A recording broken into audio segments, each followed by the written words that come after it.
What's up, fight fans? We are back at it with another edition here at Round One Sports TV. I am your host, Edwin, and where do all fights start? Round one.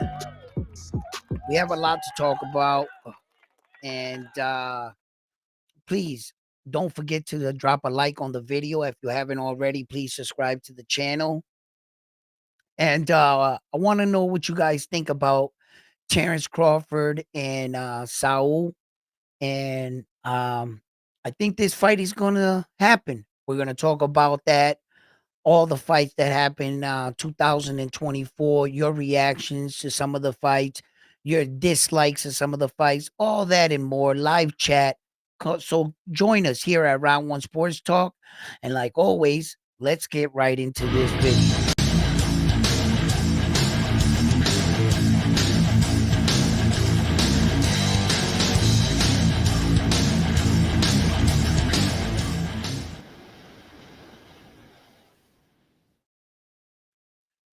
So let me just set up right here real quick. Okay. And as you join in the live stream, let me know that you hear my audio loud and clear. I'm trying to boost up the audio, so I don't want it to, if it's cracking or it's coming out like popping or anything, let me know. Uh, and we can get right into this video. There was a lot of big fights, a lot of controversy fights, 2024 leading into the year 2024. My theme was be prepared to see your favorite fighter lose. And boy, did we see some big upsets this year, as coming to the closing of the year, one that is freshly, that comes to mind is Jaime Munguia, where that fight in particular could get upset of the year, knockout of the year, uh, and perhaps a few more awards snuck in on that fight right there. That was a homecoming of sorts for Jaime. The night was set for him, and unfortunately, this is how boxing is. They could put everything, you know, out for you, but it's up to you to achieve this. What's up, Carlos? In the building, joining us. Do you hear me loud and clear? Sounds good? Yes. Thank you. And it's not breaking up or anything like that. I just want to know that. Salud. What's up? How you doing?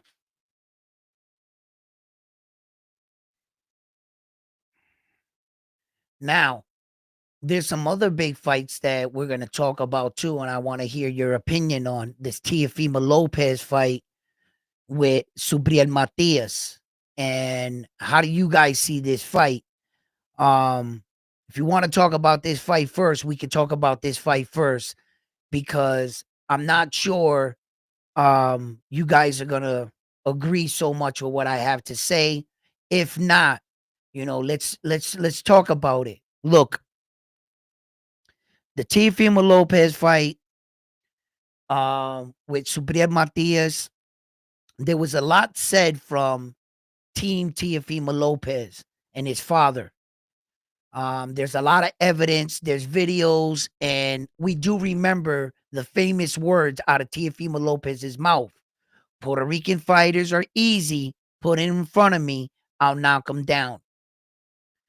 So when we talk about Puerto Rican fighters and we talk about the caliber of Puerto Rican fighters and being performed at his highest level, Subriel Matias is one of the Puerto Rican fighters that he is a star to us. He has a unique style to his fight game. But there are other Puerto Rican fighters that are pulling off the Puerto Rican style much better than Subriel. Subriel's style can be terrifying. He's a man that comes forward, relentless pressure, and he hits very hard. He has stopped 5 undefeated fighters in a row, and tragically, one fighter lost his life sharing the ring with Subriel Matias. Subriel Matias is a relentless puncher. Now, on the other side of the table is Teofimo Lopez. And although his antics and his words and his choice of words have got me a little upset with him as a Latino man and a Puerto Rican fan, right? That I want the Puerto Rican fans, or I want Puerto Rico to send in a fighter that is worthy of beating him. Unfortunately, I cover boxing and I have to be honest. Although Teofimo Lopez runs his mouth a little bit too much for my liking, Teofimo Lopez is a smart boxer. Teofimo Lopez knows how to spin a fighter. He knows how to clinch. He knows how to fight off the back foot. And he knows how to fight on the outside. Although Teofimo Lopez is not good cutting the ring, I gotta admit, he's a pretty slick puncher.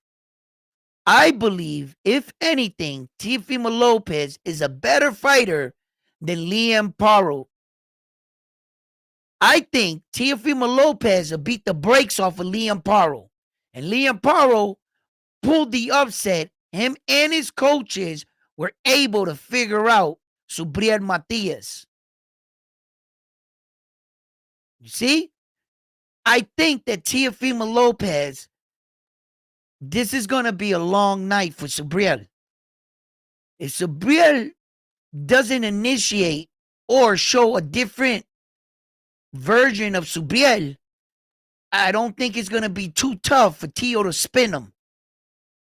And I don't think it's going to be too tough. Now, there are going to be moments in the fight where that in the spins or the transaction, Teo can get caught. Subriel Matias doesn't have to he doesn't have to obey by a 10-pound rehydration claw. But now I got to admit, by not obeying by that 10-pound rehydration claw, I saw Subriel's last fight. When I saw his last fight against that Mexican cop out there in Puerto Rico, let's just be honest with ourselves. That dude was a tomato can. Let's just be honest.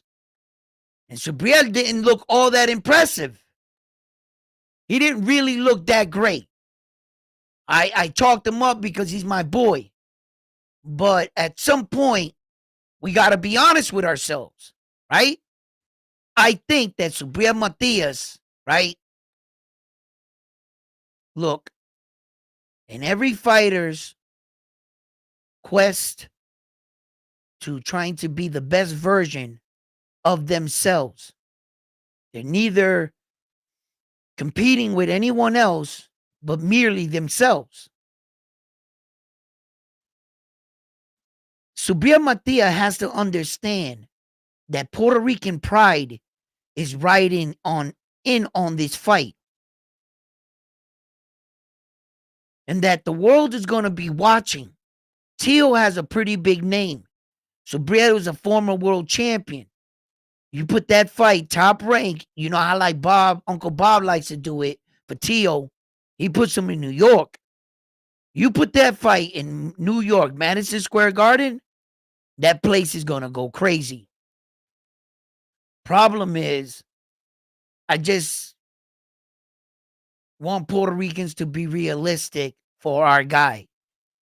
I think that he's a real warrior, but I also think that he has a style that is almost, if not one-dimensional. And I have to be honest with myself. He comes forward with those 2 steps. I can see Teo spinning them, stepping back, peppering from the outside. And I can just see Subriel in the high guard just one-stepping it towards Teo all night. And you know how he does that shuffle with his feet? And then he comes forward? Subriel, that's how I see him trying to like stalk Teo. And Teo's going to have to like give him something. Now, Teo can crack. Now, I haven't seen his power that impressive at 140 like it once was at 135. No, I haven't seen that, right? So, in that regards, I know Subriel can take a punch. Subriel got an iron chin. I know it, but he gets a hit a little bit too much for my liking against a good puncher and an accurate puncher like Teo. And I just don't want to watch Subriel get, you know, I think that, look, there can be some tough moments in the fight. Let me catch up to your comments. Let me start reading down some of your comments and see what you guys got to say about that one or what else you guys got to talk about. So I'm going to move up and I'm going to read a lot of your comments here. Hey, no, no, it's good. Okay.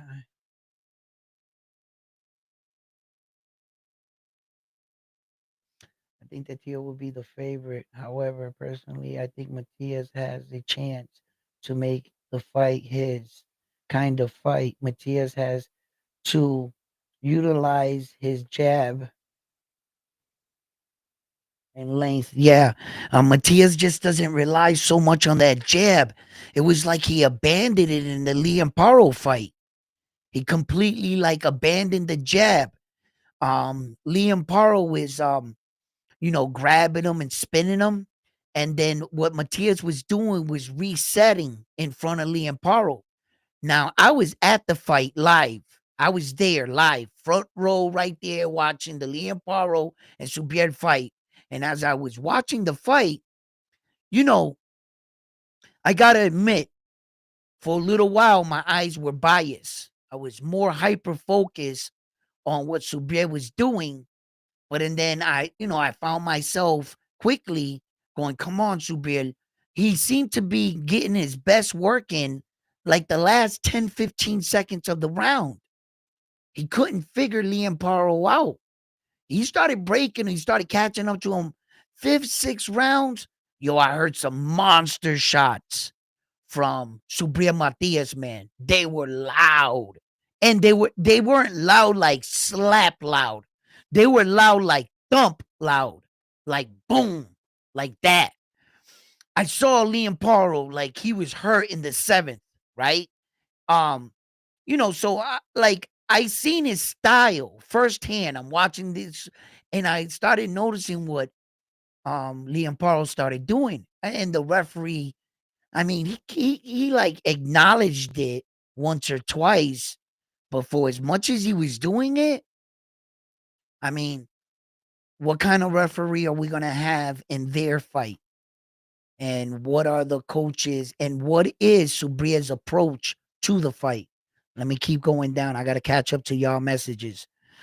On the clinch, Matias is a close range fighter, so the jab. Um, it will help Matias. Blah, blah, blah. Edwin, I deeply wish Matias works with. Hey, uh,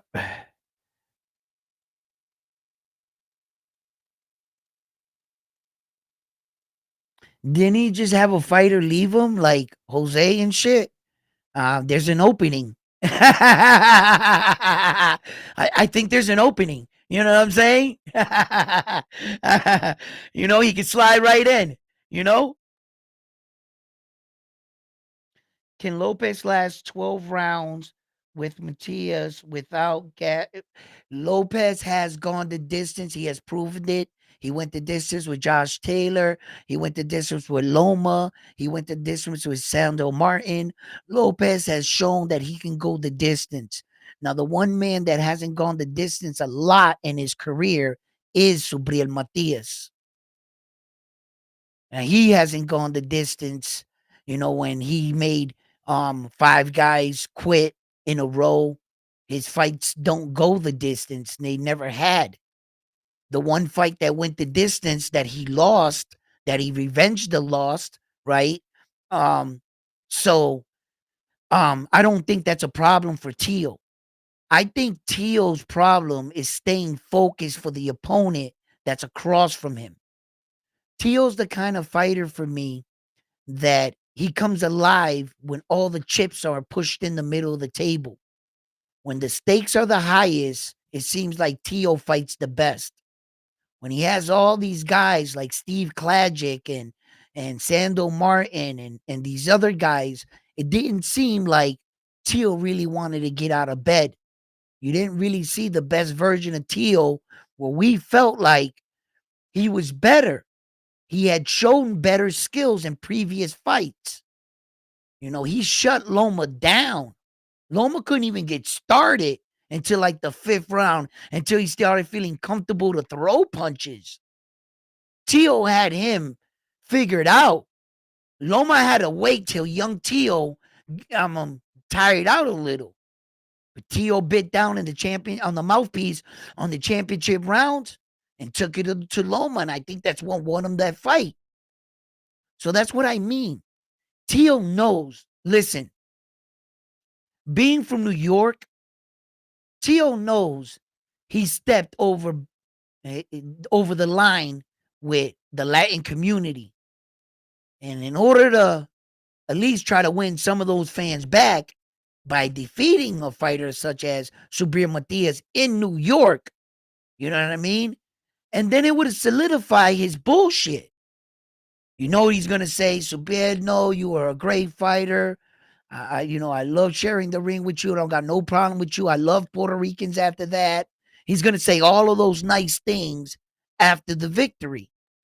And that's how he's going to try to get the Puerto Rican fans back on his side.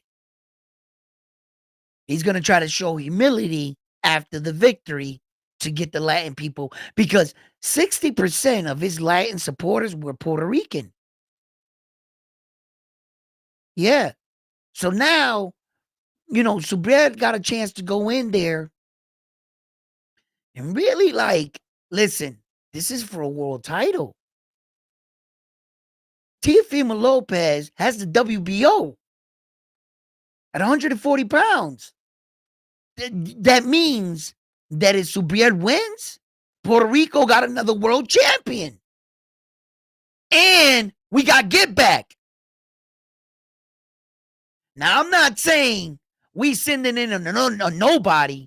No, Puerto Rico ain't sending in just anybody. We talking about no más Subriel Matias. That's who we sending in. The alleged boogeyman of the 140-pound weight division. We know what happened in the ring with him. We ain't sending in no cab driver. So Puerto Rico don't got nothing to, it's not like I fear it. I fear the worst, yes, because I would like my guy to win, yes. But it's not like we're handicapped here. Hell no. We're sending in a warrior. I'm just saying that skills and styles make fights. And in this case, it's styles make fights. Teo's style of fighting is the kind of style that could defeat a Matias. And Matias' style of fighting can defeat any style of fighting if he catches you with that punch. Matias cracks. And a lot of the fighters that have fought against him, they said he has throbbing power. Like the punch echoes through your head. They said some of the guys said, I wish he would have knocked me out. They said, I wish he would have just knocked me out.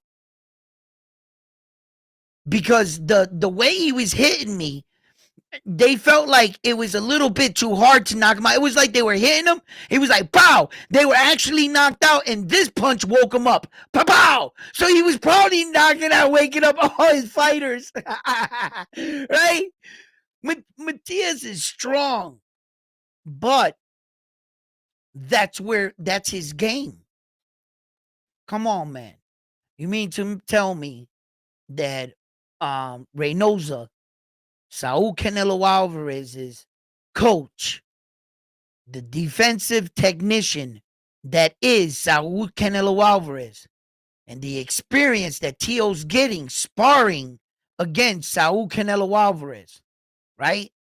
You mean Jose Reynoso and those boys over there can't devise a game plan to come up against a puzzle of the fight strategy that is Subriel Matias. All right, let's check out what he does.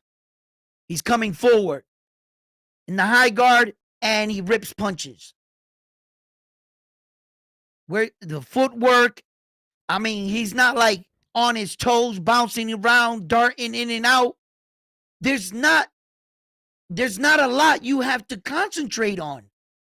Basically, don't F up. Basically. Teo, keep your eye on him. Don't let him hit you. Spin off the rope. Regain the center of the ring. Pepper him. Punch his gloves. Like Subriel's up like this. Teo can punch the front glove, knock it out the way, sneak his shot in. You know what a good effective punch against Subriel is? It's like a shovel hook. Rather than coming like this, it comes like this. It's a shovel hook. And the reason why the shovel hook in both areas, the body and the jaw for Subriel, it comes right in between his guard. Whether or not he's tight up top and you slip it to the body, or he's a little bit more relaxed and you can slip it right in between, the shovel hook will be an effective punch against him. Now, Subriel's punches are deceptive. They're deceptive. Reason being, he throws them from the hips. He throws them from here. It's hard to measure a fighter when he's throwing his punches from here. You don't got his momentum, or his lead hand is leading the dance as the jab, so that you're focused on what he's snapping, and you know that he could come over this way. With a little bit of head movement, which Teo possesses, right?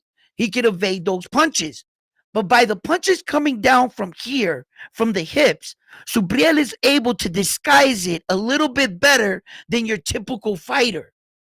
Those are the challenges that Teo's going to have to deal with when Subriel is pressuring him. Subriel can come in here and fake him. Now, whatever Subriel with pressure and the anticipation of Teo, whatever he can create, if he makes Teo flinch or react to a shot and Subriel can counter on it, that's highly probable. Subriel Matias is a professional boxer, a former world champion. He knows how to throw a punch. Creating situations in boxing, I cannot judge. I can't predict that. But I know that they're there. Whether or not Subriel Matias can put that kind of pressure on Teo where the night is not comfortable. Now, there's a lot of things that are going to come in factor. And there's a lot of things you're going to have to take into account on fight night. One, how big is the ring? What are we talking? 24? What are we talking? How big is the ring? How small is the ring? What kind of gloves are you got on? You got horsehair, raised gloves? You got winning gloves. What are you wearing? Right? There are a few things I want to know. What do you come in on weight on fight night? What you weigh the night of the fight? All these things come in account at these kind of weight classes. Because you guys got to remember, every pound counts. I want to see what Teo looks like. Is he serious? I want to see what Subriel looks like. I couldn't help. Even my brother has it. I still got it on this phone. The videos that I posted. I think I might have took it down one time or something. No, I haven't took down a video. I got them. Where I was interviewing Subriel and I was like, wow, it's not even the night of the fight and he looks like he already made weight. Like he looks a little weight drained. And I was saying that going into the Liam Paro fight. You know, here he doesn't have to do the weight cut, right? I saw his last fight was a little like maybe, Subriel. Sometimes some of these names come across you, you're not satisfied. You're a little homesick, meaning being a champion, little down and out.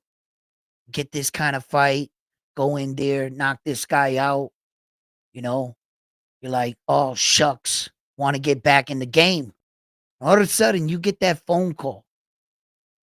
Ever since Liam Paro beat Subriel Matias, that little cloak of invincibility, of him being like the boogeyman or this terrifying fighter that was making undefeated fighters quit. And if you're just thinking that just any kind of boxer could beat Subriel, that would be a lie. And I'm going to explain why. Ponce is a boxer. And Ponce threw over 100 punches, 98, 99 or something, in the first round against Subriel. Ponce started off like this. He was lighting Subriel up. Subriel settled in the fight, and by the third round, Ponce was already wearing it. Because although he was boxing with Subriel, the one thing he wasn't doing was spinning him and clinching him. He was going punch for punch with Subriel. Ponce. And Ponce thought that he could, his volume and his shots, and he had some good pop. But Subriel got an iron chin. He got a beard. Subriel got a beard. He took some big shots from some big fighters. Right? And even in his losses, he's never been knocked out. So, and the other thing was, Ponce doesn't have legs like Teo does. Teo's footwork, it was a lot better than all those guys. And then Teo is crafty, a little selective with his punches. He makes me feel like he thinks that the other guy shouldn't be in the ring with him. Like his arrogance is his aura. Teo's like, man, you shouldn't be in here with me. And he has that kind of like aura about him. And now Subriel Matias is, he's a dog, he's a beast, right? And this is it for both these guys. Subriel ain't getting any younger, and Teo's career seems to be taking off. You want your career to take off, young man? These are the fights you need to take. When you want your career to take off and you want to be talked about the guys, that did it the best, these are the fights you need to take in your era. In the Four Horsemen era, the Sugar Ray, Roberto Duran, Marvis, they all fought each other. All of them. Shit, even my Puerto Rican fighter, Hector Camacho, snuck in one with the greats. Didn't he beat Sugar Ray Leonard? They were both old, but he still beat him. Got him. You know what I mean? And those were two great legends. Those were two great men right there. Oh, I love them both. And but those guys fought each other. Not these guys. Let me get back to your messages. What's up, Jonathan? How you doing, brother? In the building. Not his phone. They're gonna start hitting me up on a fantasy. He was, yes. That's not even our best top 140. Yep. I know that I'm reading your messages late and I'm catching up with you guys. Sorry.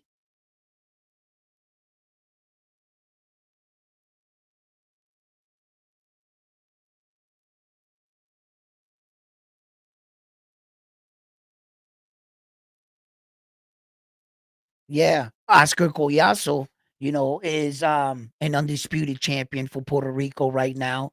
Down there. There's a lot of Puerto Rican fighters right now, young men, I know they're fairly young in their career with under 10 fights. And I usually don't talk about fighters here, you know, until you get like over 10 fights where that I see once you're serious with your career.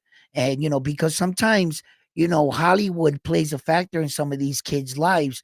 And I mean that in a sarcastic way because some of them don't even see Hollywood, just their neighborhood and a couple parties and a couple girls, they stay in the party forever. They forgot what made that party for them. They never, they just fall away. They disappear.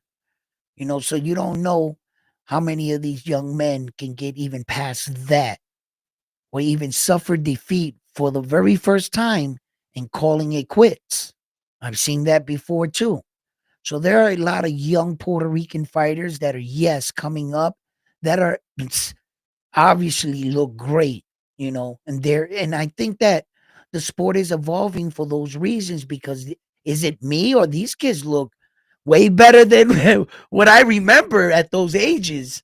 I mean, we were good, and I always thought we were really good. I guess I always believe we were better than what we actually were. But these Abdullah Masons and Naoya Inoue era type fighters, they were like something else. There's this kid, his name is Gio Lopez. He actually beat Abdullah Mason and Xander Zion in the amateurs, and he's coming up too. So, and I was like, wow, he beat Xander Zion and Abdullah. Like you should like this kid, Gio, like Lopez, like check him out if But they, like I said, they're young fighters, and I understand when you go see them. I'm just letting you know that they're under 10 fight type fighters and stuff, those kind of guys. Mayweather has a nice little stable right now with three strong fighters, so we'll talk about them some other time. But as far as like Subriel and everything and this, and we want to talk about Terence Crawford because I got some things I want to show you guys. Teal Subriel fight will be fight of the what? Let's see what my man here got to say. The fight of the year if they meet, and I may have a monster. Yeah. Yeah, yeah, yeah.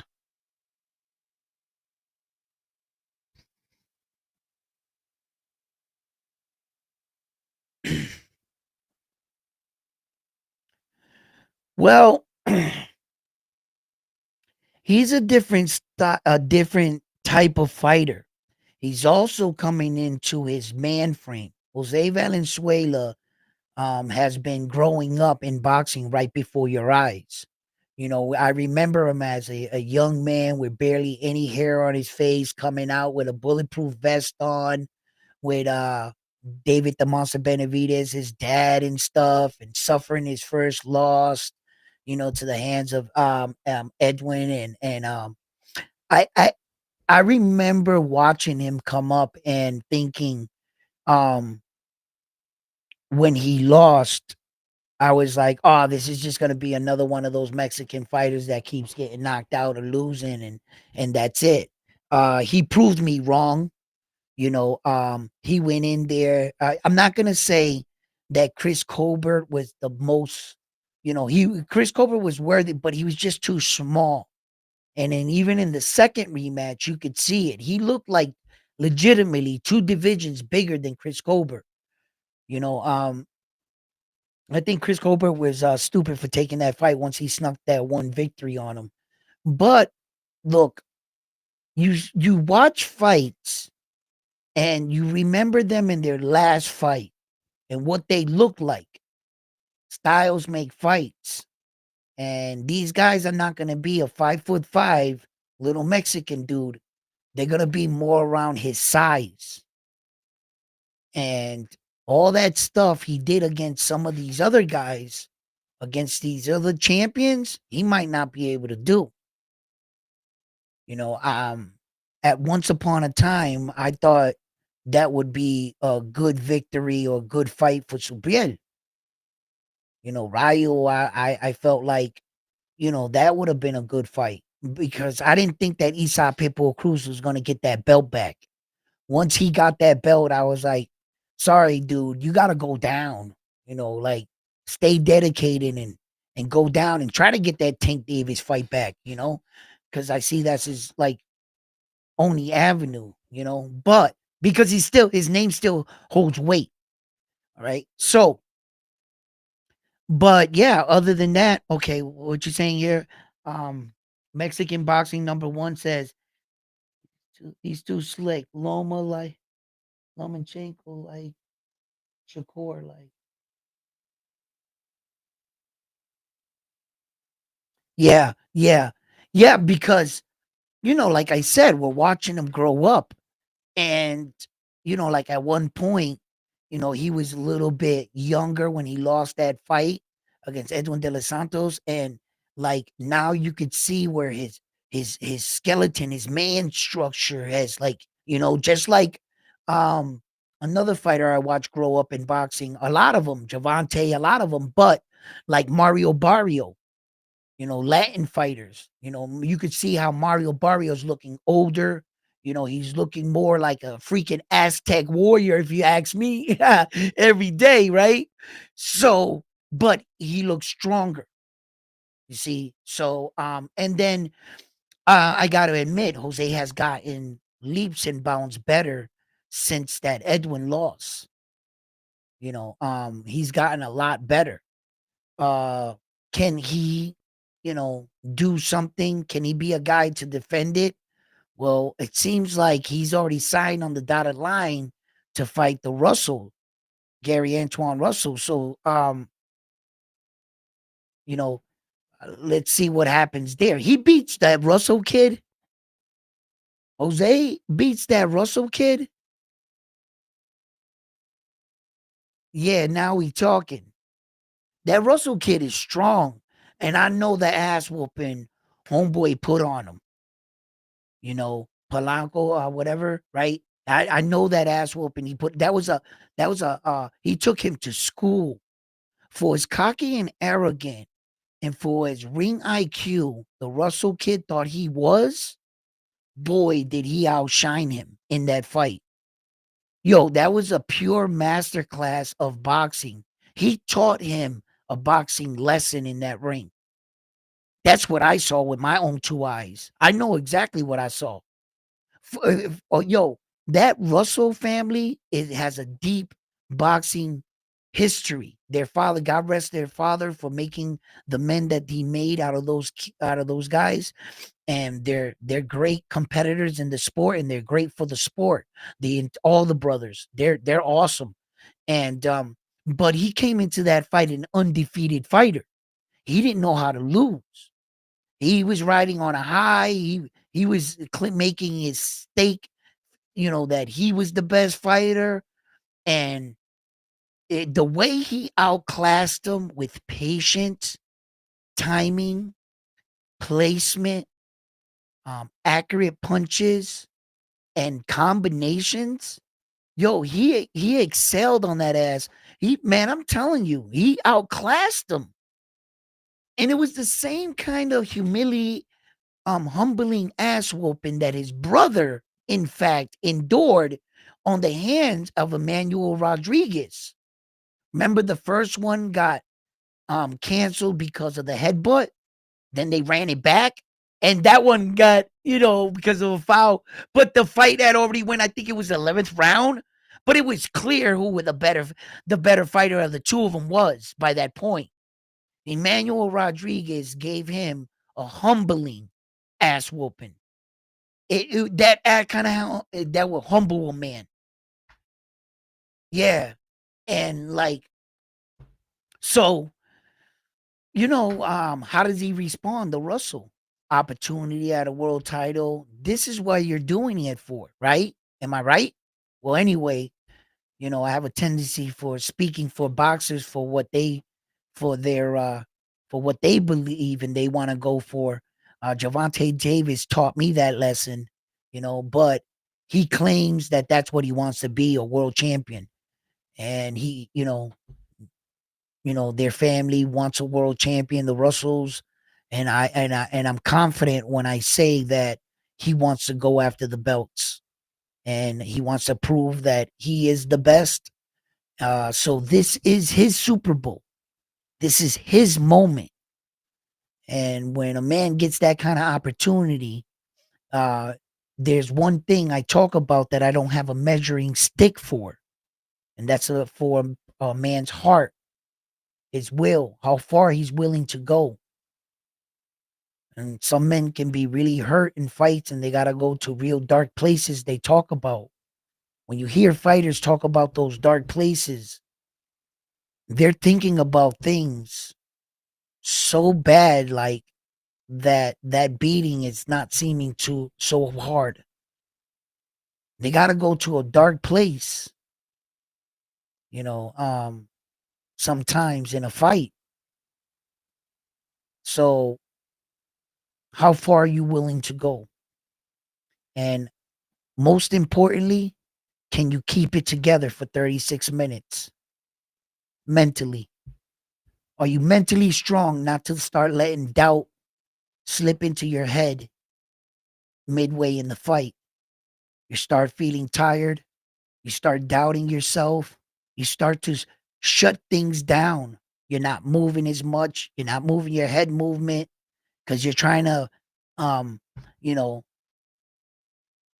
thrust all powers to the engine because that's all you have left. If you to embrace the situation and relax, moving better, perhaps you'll even catch a second win and start to take over in the fight. There's been a lot of situations in fights. So this Subriel Matias fight and Teofimo Lopez fight, there's a lot of outcomes.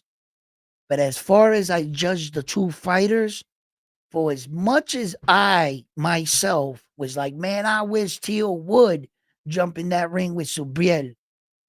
On the day that I think mostly possible it could happen, little doubt started to creep in. I had to be honest and assess the situation, and break down both fights.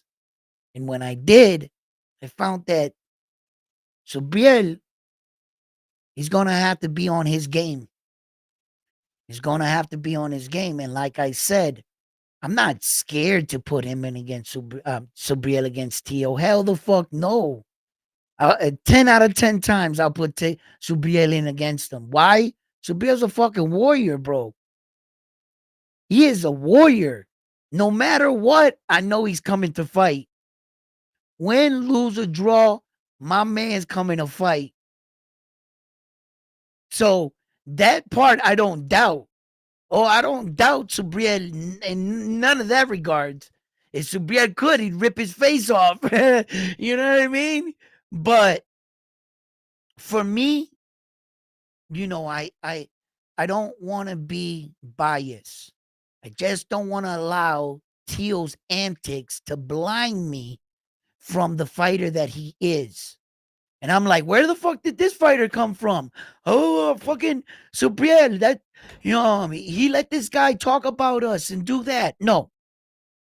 Subriel, from me to you, you're not fighting the words. I don't care what Teo said in actuality. Yeah, he said some shit, but I'm a grown ass man and you're a grown ass man. Fuck what he said. Go in there and give it your best and show us that you come in there looking the best and the best prepared. That's all I can ask for from my from my fighter. That's all I want. Win, lose, or draw, I'm backing you. And after the fight, I'm backing you, Subriel. It doesn't matter. This fight is not going to change me as a fan and how I view you as a fighter. I remember the moments you gave me, the moments you gave us Puerto Rican fans, and how you had the rest of this 140-pound weight division shook. Because ain't nobody was picking up the phone at one time. Let's keep it real. Right? So, Subriel, just show us that we can see it. Bro, when you don't got to tell us you trained. You ain't got to explain to us how many miles you jogged. You don't. We're going to see it on fight night.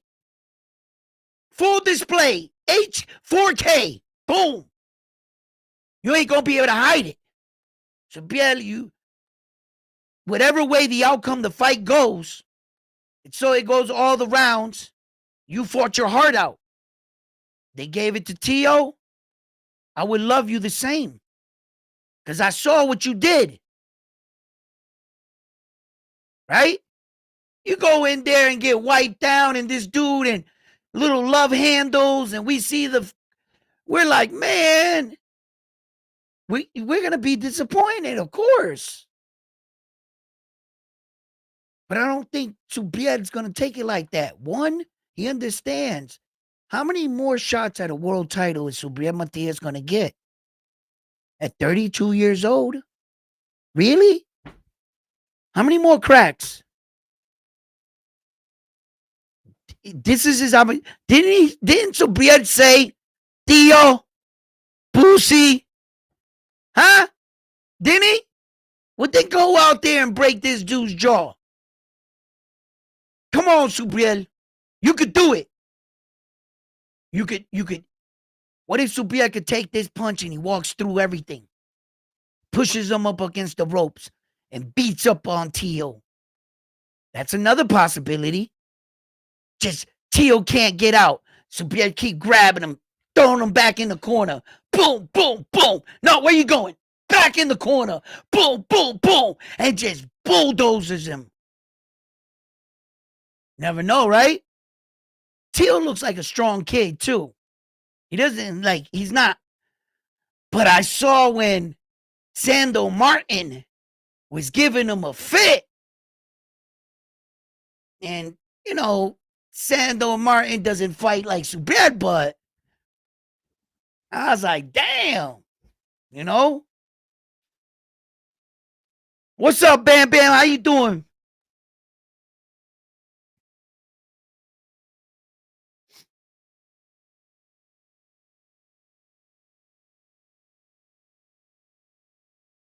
Bam Bam, you wildin'. Yo, if we get that version of Teo, that would be the best possible outcome for us. That the Teofimo Lopez that fought Siege Clagic shows up.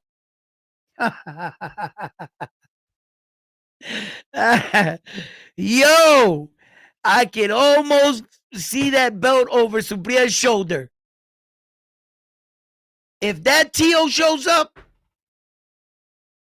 Subriel will stop that version of Teo. He'll stop him. That version of Teo fight Subriel. No, Subriel will stop that version. Yeah, he'll beat that version. But the version that showed up against Loma and the version of Teofimo Lopez that showed up against Josh Taylor, in fact, the version that showed up against Sando Martin was lazy, a little lazy version of Teo, but he was still smart and very crafty in that fight with his punches. I'm not sure if you guys ever catch on to some of these boxing situations, and since I can't recall exactly what round, it would be up to you to really find it, right? There's a sequence in the fight where Sando Martin was pressuring Teo. Teo is backing up, and he was doing that little thing that he does, that he goes like this, that he rocks his hands like this, right? And he had seen in other rounds the way Sando Martin was throwing a jab, and he extended like this. Yo, Teo shift back. He threw the jab. He punched him in the bicep, and he made his punch turn inwards. When his punch was going like this, Teo punched right here, and his punch went like this, which took about 2 inches off the punch, which gave Teo the 2 inches he needed for his punch to fall short. It came up to Teo's nose like this close, and Teo caught him. Boom, boom, and sat him down. It was like a 4-punch combination, and my man doesn't even know where he went wrong. Teo set that up so he's crafty. Yo, He hit his bicep. He went, tsh, bah, bah, bang, and dropped him and stepped off. That was slick. And he lulled him to sleep. Teo never did that in the fight to him. Teo's punch didn't go to him. It went to his hand. Yeah, like, who else just got knocked out this year in 2024? He peeled his hand and dropped them. It'll come to me later, I guess. But anyway, Teo does shit like this all day in the ring to these fighters. He fucks with their head because the fighter goes, how the fuck did he hit me? Where did that come from? And then it makes them more cautious. Teo starts to see that there's certain things in a boxing match you and I do not see. And it's called reading, boxing reading. Each boxer has a set of lenses on, and these lenses get better with every fight. You get more experienced lenses. Those are your eyes. And with your eyes, you're making reads. You can tell you're the closest person to that man. You could tell when you hit him, he goes, ugh. You could hear it. You could see it. You could hit the guy. He has a great poker face. You know, what are you seeing? So in there, these guys are making these reads. And I got to admit, right? Teo makes good reads and like tricky situations. And he'll get his opponent to start thinking, and then he can actually see the doubt in his opponent's eyes. The minute he sees him take a step back, he starts to see the worry setting on his face. Teo starts to make that read, and he starts showboating on you. And he's a decent fighter. I mean, he's not the best fighter in the world. No, Teo is not. He's just crafty and he's tricky, and I'm pointing out the things that he does well. There are other styles that will defeat Teo, yes, of course. But I'm just pointing out the things that he does. And the one thing that Subriel can do is that Subriel, he can't wait to just allow the fight to go into deep waters. He got to put a little beating on Teo so that while he's going to deep waters, he's wearing some of those punches, whether it's on his shoulders, his arms. He's got to hit him all over here, you know, so that Teo, you know, his arms are a little bit feeling like jelly coming into the 8th, 9th round. And then Subriel could really, I think Teo would finally stand in front of him because he's going to like maximum all power to the engine, you know, type shit. And that he ain't going to want to waste any power hopping around or doing unnecessary movement because that all takes energy. So he's going to stand in front of him. And in that very moment in the fight, when I see Teo step down on his front foot and start slagging it out with Subriel, that's when I'll be like, there's Teo's opportunity. And only time will tell who comes out on top in the exchanges. You know, it could be Subriel flat on his back, or it could be Teo flat on his back. But make no mistake, in this fight, this is a really, really great fight, you know. But when we're talking about styles make fights, this is a fight in particular that styles do make fights. Yes. Teo's style of fighting is not good for Subriel. It's not a good style to go up against. It's really not. There's a possible there's a version in this fight that Subriel looks real bad. There is. There's also a version he looks really good. So, you know what I mean? He shines on him. You know what I mean? And knocks Teo the fuck out, you know?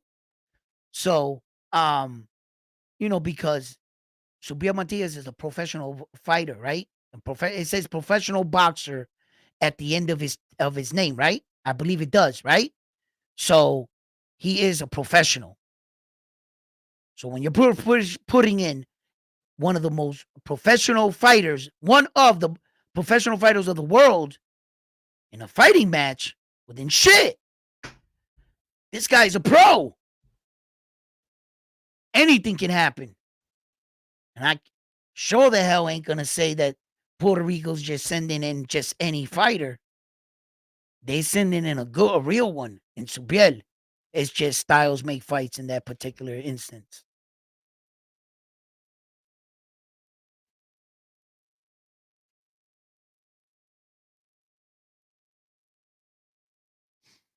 What's up, Amando? Nieves.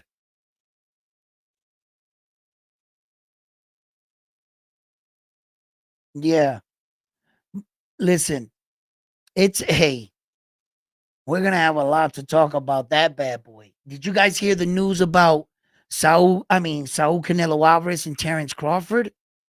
And I guess this fight, I guess, is perhaps coming to fruition. And that's another fight, right? Another situation. The reason why I bring up the the Subriel Matias with Teo fight, because that Terence Crawford is the same situation with Saul. Everybody's gonna want that fight until they actually announce that fight. And the minute they announce that fight, they're gonna realize Saul Canelo Alvarez is gonna stop Terence Crawford. They're gonna realize it. They realize now they fucked up. You're not Terence, the odds of him beating him just on a human basis of how many statistically men and women have done something like this and came out victorious. How many men have ever moved up that many weight divisions against a decorated champion like that and came out victorious? Zero. I think the odds are stacked so far against Terence Crawford, it's not even funny. Like realistically, like skill wise, what you guys think by your opinion, because what Terence did, he's a much smaller man than Saul Canelo Alvarez is. And when you're trying to calculate the weight in your head, you're only calculating the weight at Saul at 168. Well, that's where you would be wrong. No, he cuts weight to make 168. After that, on fight night, he blows back up to where he's at. Terence Crawford won't be able to do that. He'll barely be making the 168. Matter of fact, on fight night, just like Floyd, when he fought Miguel Cotto, the night of the fight, he actually lost 2 pounds. He weighed less on fight night than what he did the day before when he weighed in. He didn't gain weight, he lost weight. It's because he wasn't a true 154 pounder. He didn't belong there. Just like Terence Crawford doesn't belong there. Terence Crawford makes 168 is because he doesn't have to cut weight. How much weight you think he's going to put on fight night? While Saul's packing on 20-something pounds. Terence Crawford is done, son. The odds of him pulling this off, it will be an historical event on so many different levels in boxing. He would be the first man in history to pull some rodeo shit off like this. See, it's one thing to jump up weight divisions and fight another ranked guy. That's not what you're asking him to do. You're asking him to possibly come in and fight one of the best pound for pound champions we have today currently active. It's not like Saul was sitting on his couch all this time. He couldn't even move Marjamov at 154 with a guy with only 10 professional fights. You guys gave him a lot of credit for an amateur career just to justify Terence Crawford's fight. But the reality of it, he went 12 rounds with him. So his power didn't transcend just one division. You wanted to transcend another 2 weight divisions with no warm-up fights. You want him to go to Saul Canelo Alvarez's weight where he's a natural. Yo, the deck is so stacked against Terence Crawford, and this is how they finally convinced my American fighter to retire defeated, just for they could take that away from him. They couldn't take it away from Mayweather, so the Mexicans are going to try to stick it to our next Hall of Famer. This loss will hurt Terence Crawford's legacy. For as many people say, oh, it doesn't matter if you win or lose, just ask him.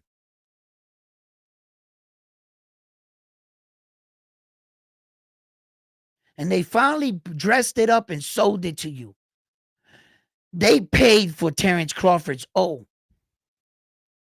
bet you they're paying him handsomely. I would like to see what it really is. They bought that shit. Terence Crawford has nothing, and I mean nothing, that he can use to even get Saul Canelo Alvarez's attention. Saul Canelo Alvarez has been hit by way bigger men. If you think that he's going to beat Saul Canelo Alvarez, tell Terence Crawford to beat Demetrius Bivol. I'll be right here. Tell Terence Crawford to beat David the Monster Benavidez.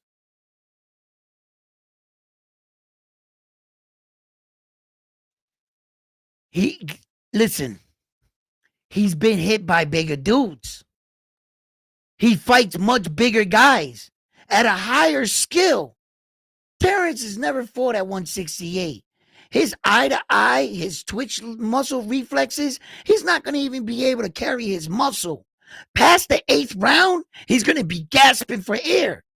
It's almost virtually impossible for him to adjust like that. He's not a robot. He's a fucking human being. And moving up one weight class, David the Monster Benavidez, you see what happened. You see what the Charlo twin looked against Saul. He didn't even look like 5% of himself. He was so fat. Boy, did he look really bad. Amateurish like. His body would not turn on. He couldn't kick it into another gear. Terence is done, son. And this is not a case where, skills will pay the bills. If Floyd can do it, Terence can do it. Sorry, but for as much as I compare the two, Terence Floyd, because I love Terence Crawford is not Floyd Mayweather. Terence Crawford is not dedicated like Floyd is. He might be out in Africa sharing things, a little bit vacations. Floyd had a persona of money, but Floyd was a real gym rat. Floyd was never, and I repeat, ever out of shape. No matter what time of the day Floyd had trained at 4 a.m, Terence Crawford is not Floyd Mayweather. You guys seeing how Terence Crawford blew up? You seeing how he's getting older, richer? He doesn't have Floyd, so stop comparing them to the legend just because they're doing similar things. As individuals, as men, he is not on Floyd's level. As far as dedication, training, staying focused, staying the course, no, Terence is not Floyd. The only reason why Floyd was able to do that, because literally from freaking the day Floyd took a first step, he ain't stopped training. That man was something else. Terence is not that. For as much as I love Terence, I will be honest. His body is not in that kind of condition to pull that off. That's a cakewalk for Saul. You know what you guys are going to say? You had to drag Terence Crawford, but when it's all said and done, you guys when talk that man up to catching a loss when he could have stood in his own weight division and had a real chance at all those belts and probably possibly stay undefeated. I don't see no version of Terence Crawford fight that he beat Saul Canelo Alvarez. There isn't one version. I've sat here and tried to lie to myself. Come on, Edwin. You know how good Terence is. You know his skills. Come on, Edwin. Be honest with yourself. Stop lying to yourself. Even you said it. Edwin, it looks like Terence Crawford lost a step. I said that last year. He doesn't look like he's switching from lefty to righty as fluent like he once did. I said that a year and a half ago. Why am I going to lie to myself now? I knew Terence Crawford lost a step a year ago. What do I think? He's just going to turn into his 28, 27-year-old self? And do you guys remember that Saul is all of 33 years old? 34 years old now, and he hasn't even turned 34 yet, right? He's still 33. He's much younger than Terence Crawford still.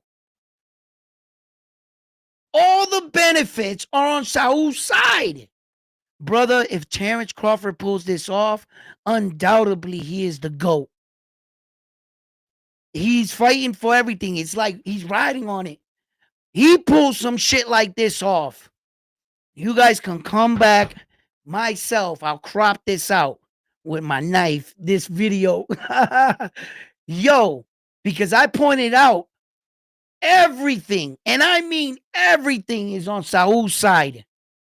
Terence got no chance. Realistically, me ain't pumping him up. Nah, Terence, superior fighter, this, that, blah, blah, blah. No. Okay. Terence is a superior fighter. Okay. Why don't we pull it up on the screen? Because you know how we do here at Round One Sports Talk, right? We don't be bullshitting, right? You know, talk is cheap and shit, right? Okay. Who's this? Let's see who this is first. Woo! Saul Canelo Alverez. Canelo. Here he is right here. We got Canelo Alverez. He's number 1 in Mexico out of 143 ranked Mexican fighters in his weight division. Worldwide, where you have it right here, the black world, he is ranked number 1. He has 62 professional fights. 30 big wins way by knockouts and only 2 losses. He has never been knocked down, knocked out, or taken an A count in his career. He is currently 34 years old. Yes, he has turned 34.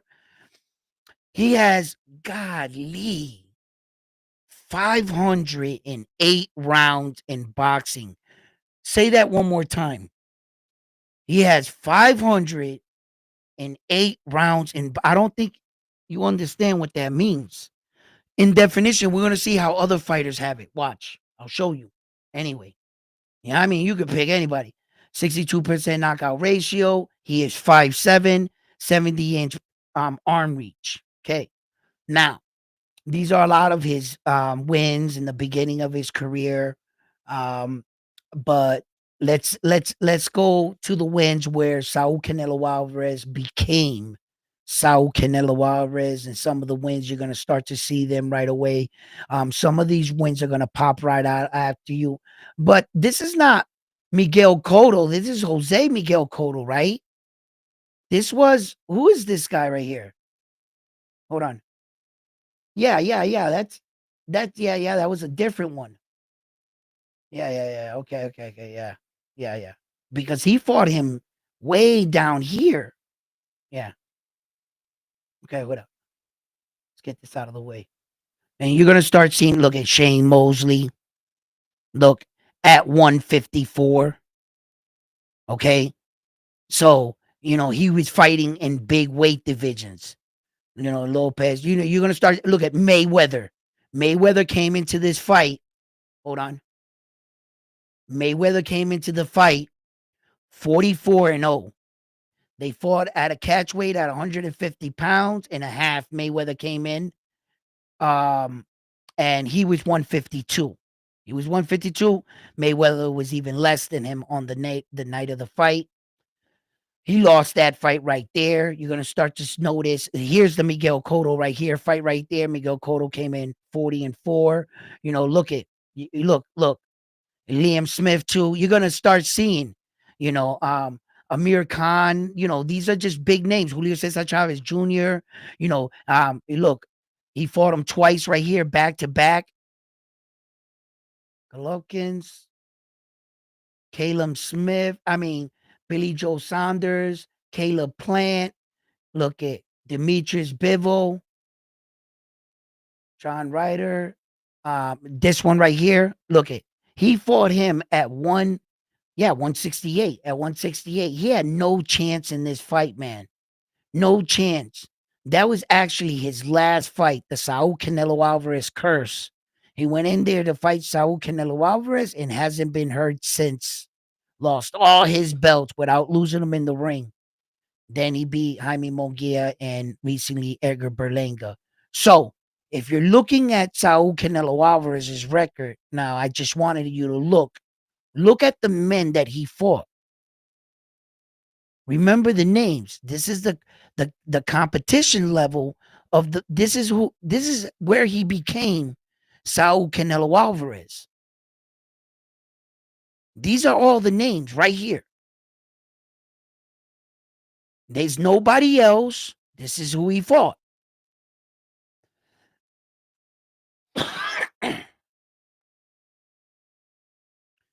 Right about there, I would say, is the bulk of Saul Canelo Alvarez. Now, let's check out. Let's see here. Hold on. Right here, Mr. Terence Crawford. Mr. Terence Crawford is number one in his weight division out of 329 American fighters. Globally, worldwide, in that weight division, there are 2,159 registered fighters. He is currently number one. He has only 245 rounds of professional boxing. His record is 41 fights with 31 knockouts, no losses. He, too, has never been knocked down or knocked out in his career. He has an iron chin. He has 245 rounds with this many fights, that much experience. My man Saul Canelo Alvarez had, what was it, 500 and what? It was ridiculous, right? What do you have?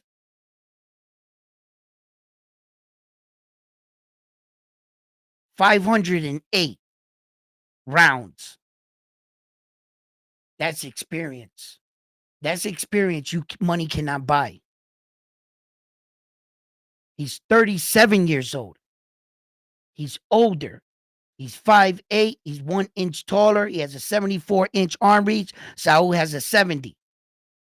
He has a 75% knockout ratio. And let's look at what made Terence Crawford Terence Crawford. What makes him a great fighter? So we're gonna go right down to the bulk of the names. I'm not sure if you guys want to start here with Ricky Burns because he fought him way too late. Yurioki Gamboa came up 2 weight divisions to fight him. Who's this? Victor Postal was, he's okay. Victor Postal's a good fighter.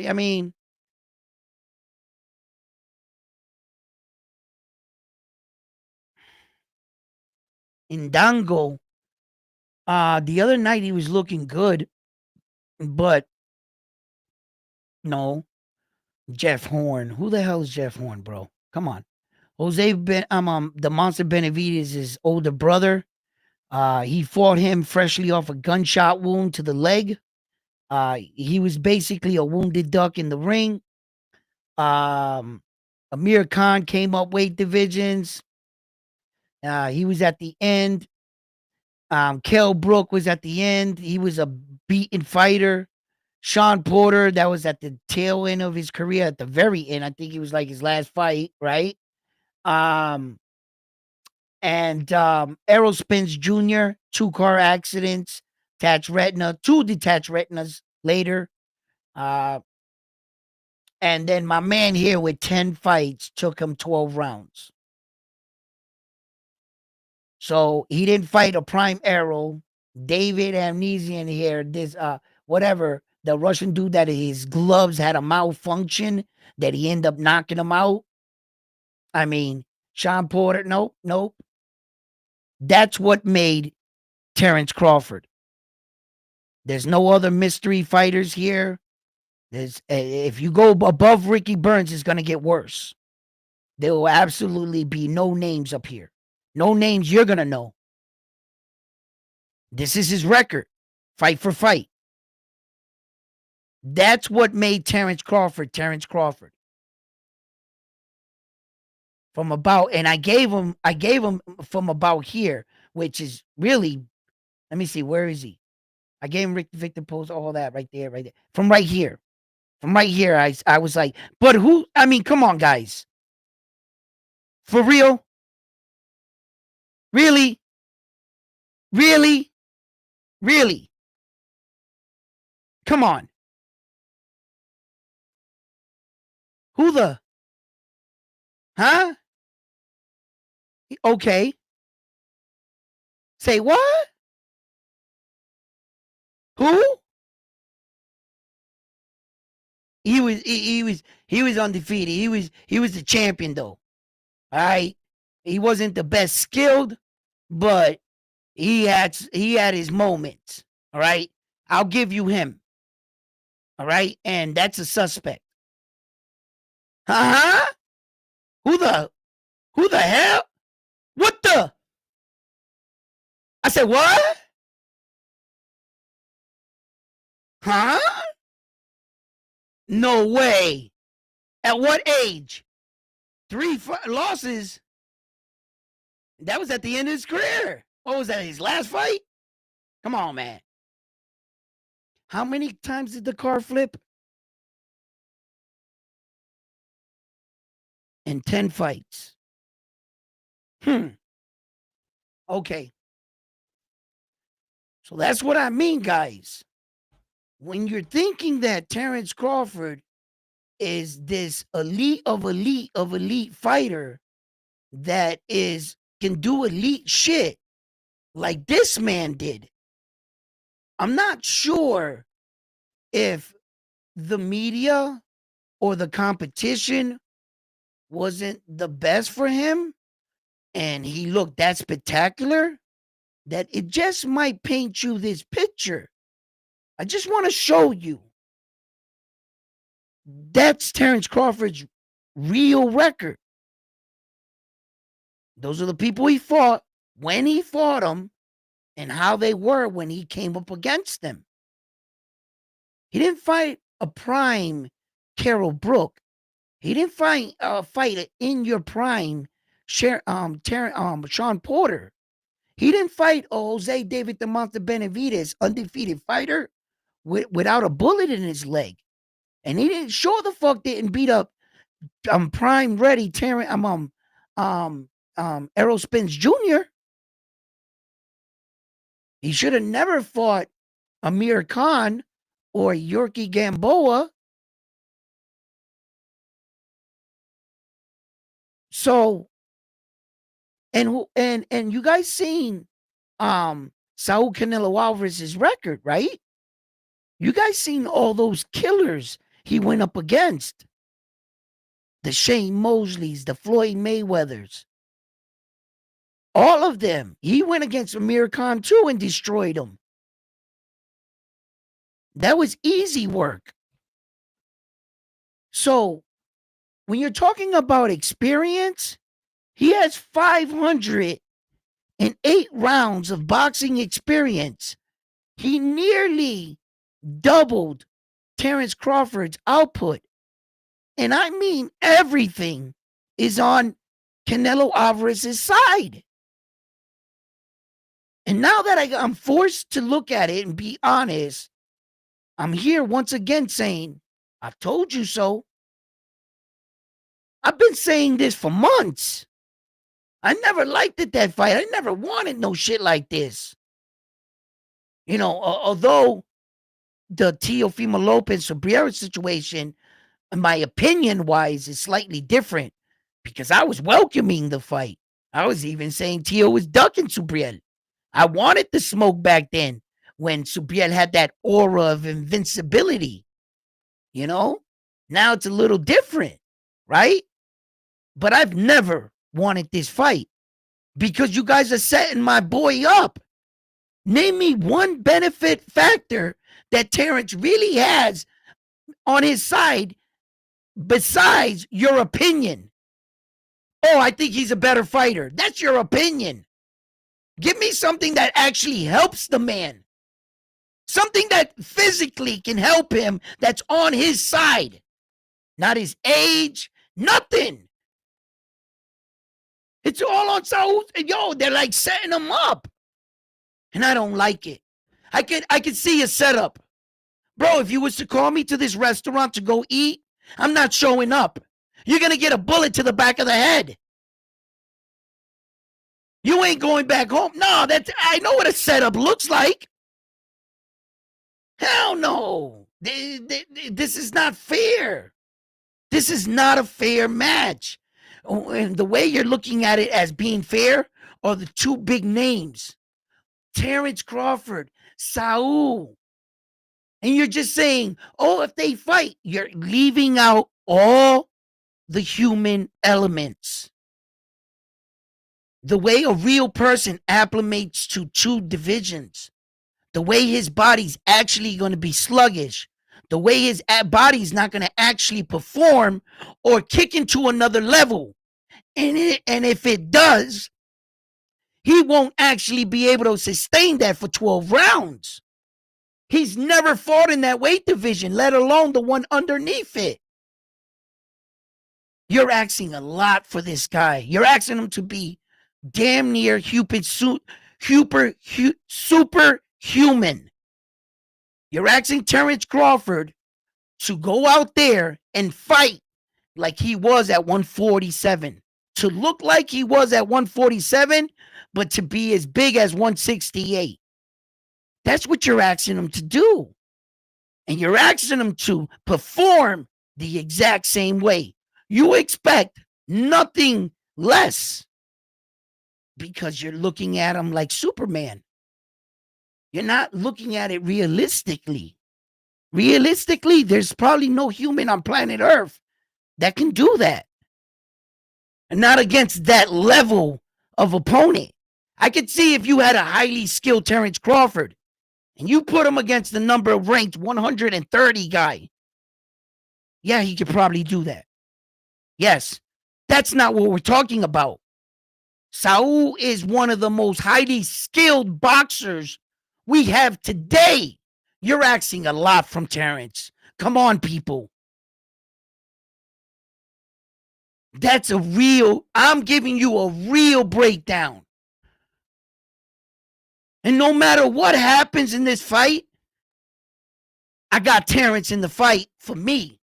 But if I was to place a bet, I got Saul. Because I'm not going to bet with my heart.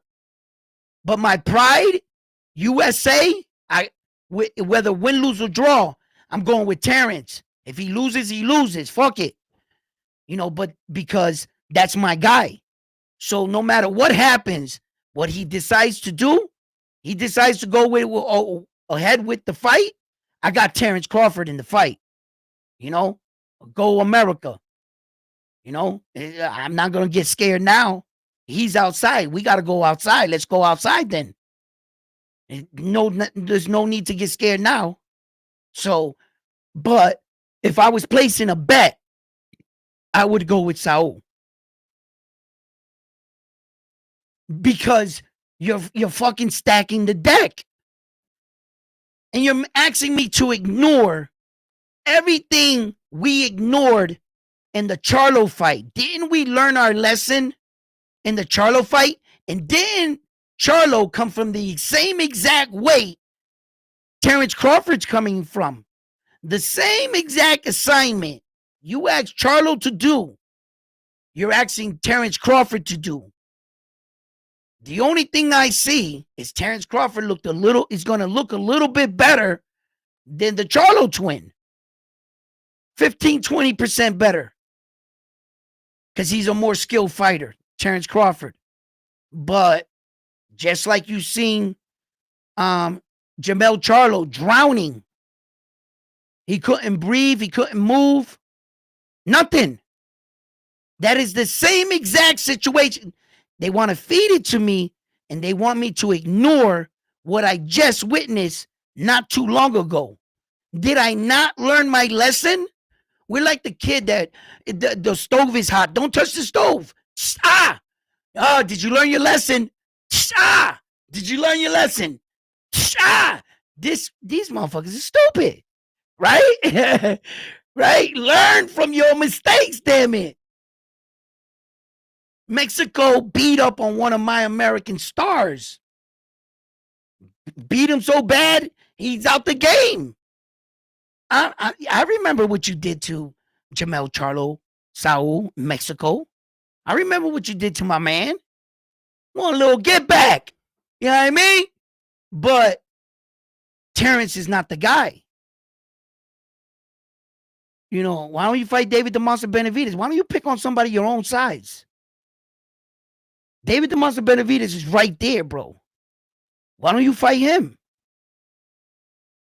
Why don't you fight David Morale at least? Shit, Saul, when guys that you lost to, Demetrius Bivol said, no hard feelings. I beat you at 175. I'll lose the weight, go down at 168, and I'll fight you at your own weight, Saul. And Saul said no. So when guys your size that step to you, you don't want the smoke. But you're going to welcome the smoke once again from down there. But there's one thing we need to keep in mind. Just one small, just a little thing. When we think back at this fight, Canelo Alverez said he didn't want this fight. Who called for this fight was Terence Crawford. And if you're outside, calling me outside, and you want the smoke, and I come downstairs and open that door, I'm only giving you what you asked for.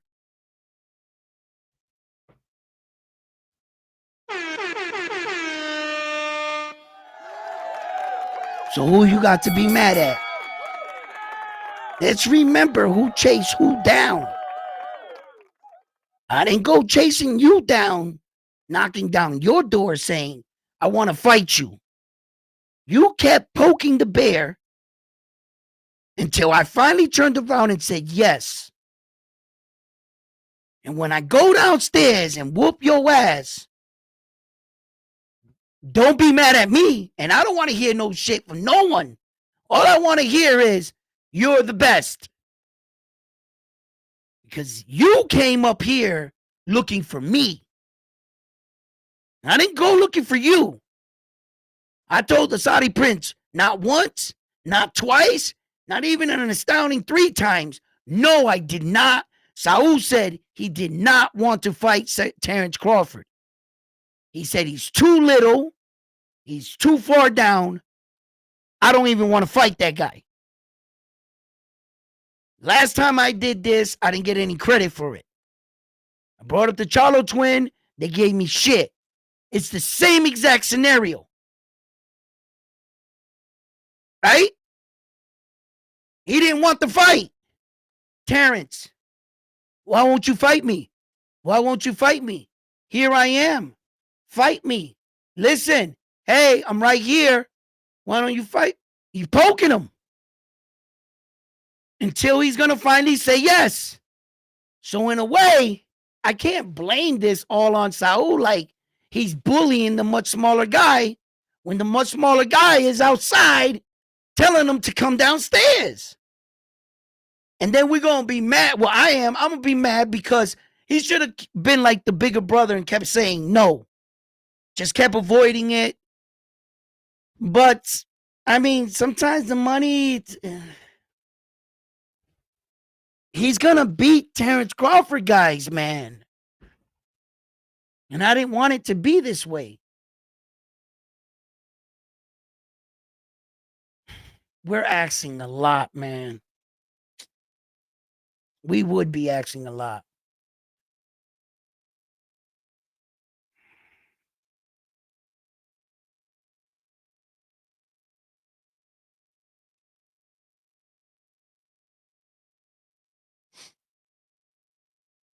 Amando, ¿qué estás escribiendo tú ahí?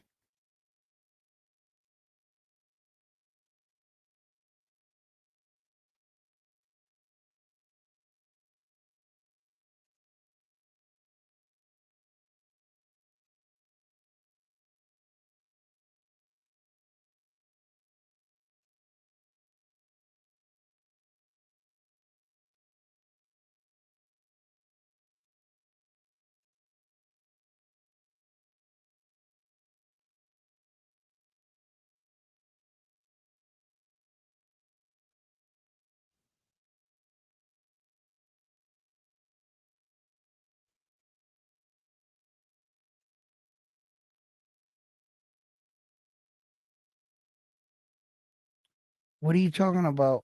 Um,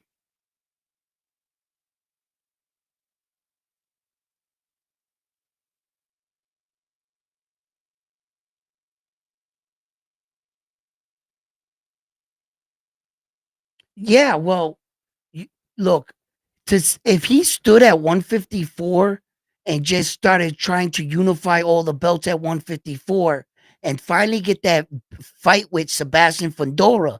Sebastian Fundora is the key.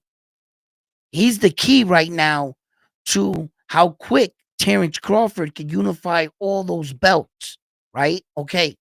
Now, they have Terence Crawford, the WBA world champion, but they also have one of the Charlo twins champion in recess to his very belt, which is the WBA. He has the WBO interim, Terence Crawford, right? Okay. So, as far as, where you can put yourself in a better position, Sebastian Fedora has two belts. That's one guy you fight for two belts.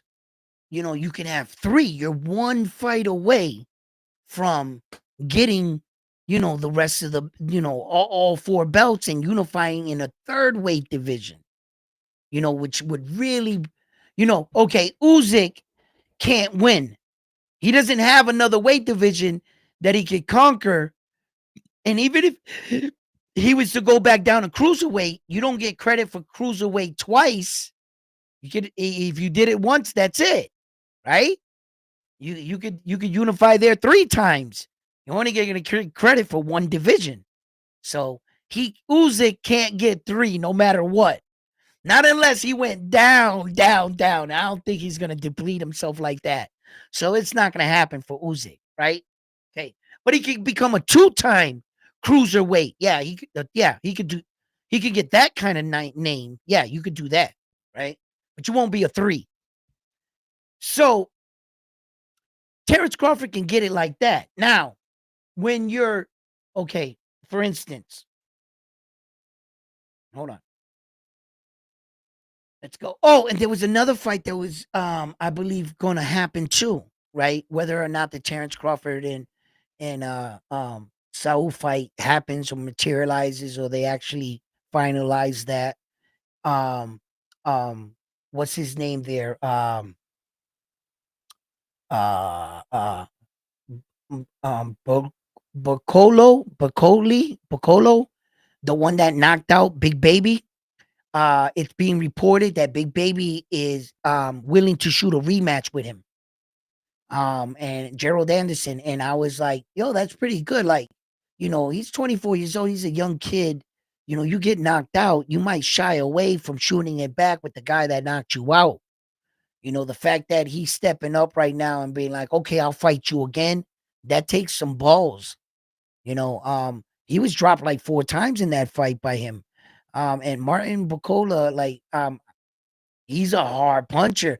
Yo, he's saying it on some social media. I saw it that he dropped Usyk in sparring and Dubois, Martin. So it was like, and they never denied it. Like he's saying in his video, he's like, show me a video where they're denying it. He's like, they're not denying it. So I was like, ooh, he's a hard puncher. So I think that's a good, it goes to show to, maybe sometimes you don't want to go in too fast after being a bad knockout like that. Some things sometimes it's about a confidence thing. And, if I'm gonna be in this sport, then I gotta beat guys like this. If Crawford wants legacy, why not fight? Yeah, okay. Jerron Boots Ennis had wait a minute. Oh shit. I didn't read your thing. Hold on. If he wants legacy, why not fight Jerron fight uh Jordan Ennis? Because Jerron Boots Ennis doesn't have any belts at 154. Jerron Boots Ennis has belts at 147.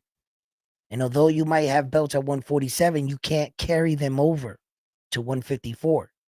So Jerron Boots Ennis, if he fought Terence Crawford, it would be for Terence Crawford's belt. And Terence Crawford would be making a title defense, and the only person that would be stand to win a belt would be Jerron Boots Ennis on that night. So Jerron Boots Ennis does nothing for Terence Crawford's career. He does nothing for his career. He doesn't have anything Terence Crawford wants. The only person that wins there is, in fact, Jerron Boots Ennis, because one, he talked his way into one of the biggest fights against one of the biggest fighters we have today without fighting very little opponents. Jerron Boots Ennis really hasn't fought anyone. And when I mean anyone, he hasn't even fought anyone. He never beat a champion for that world title that's around his waist. And he barely defended it. And what many people thought was not one of his best performances of late. He's had a lot of distractions in his life of late.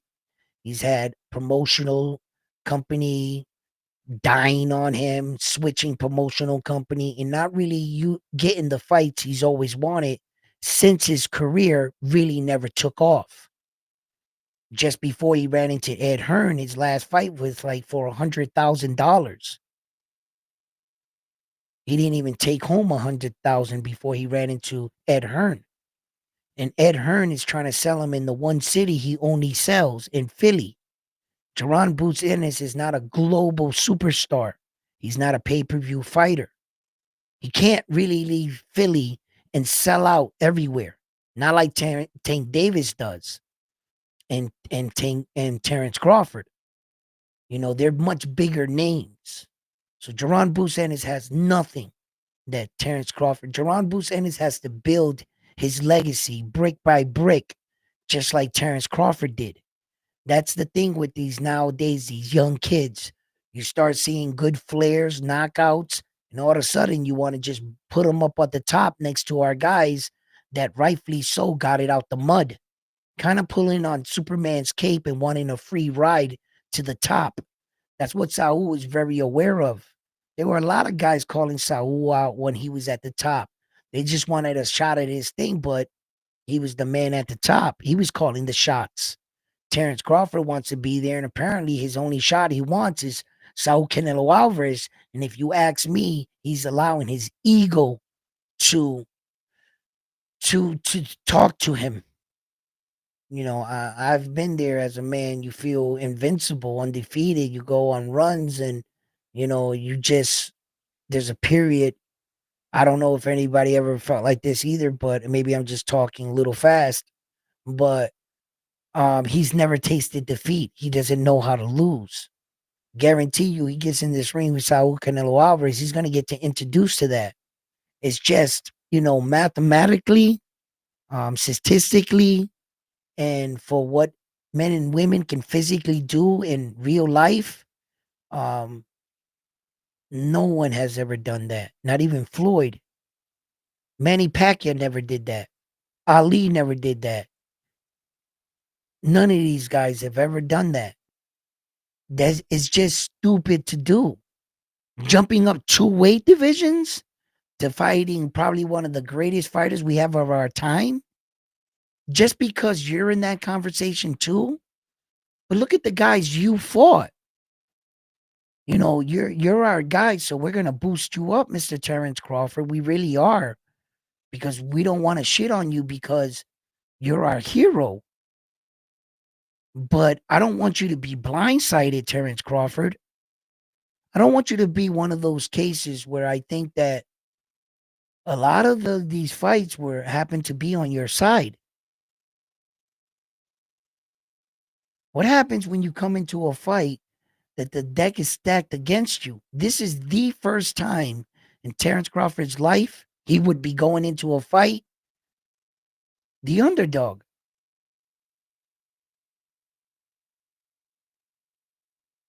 And everything stacked against him. He doesn't have a single thing in his favor. Anything you can say Terence Crawford got by skills, you could say that by Saul. Their skills cancel each other out because they're two of the top fighters in the world. Now you're just talking about their styles. Everything else would be on Saul's side. It would just wouldn't be good. Just would not be good. You'd just be riding on opinion. No, I think Terence will whoop his ass. He's this good. He's that good. That doesn't win a fight, bro. That's imagination. They're both skilled fighters. So I hope that fight really doesn't happen. I hope Terence Crawford stays in his weight division. I hope that Terence Crawford really thinks about going after these belts, because if he was to go after these belts, you know, let's say all right, let me I want to go down and look up a little bit of what's in his way here, which is, well, we're dealing with professional fighters. There's a lot in his way. So,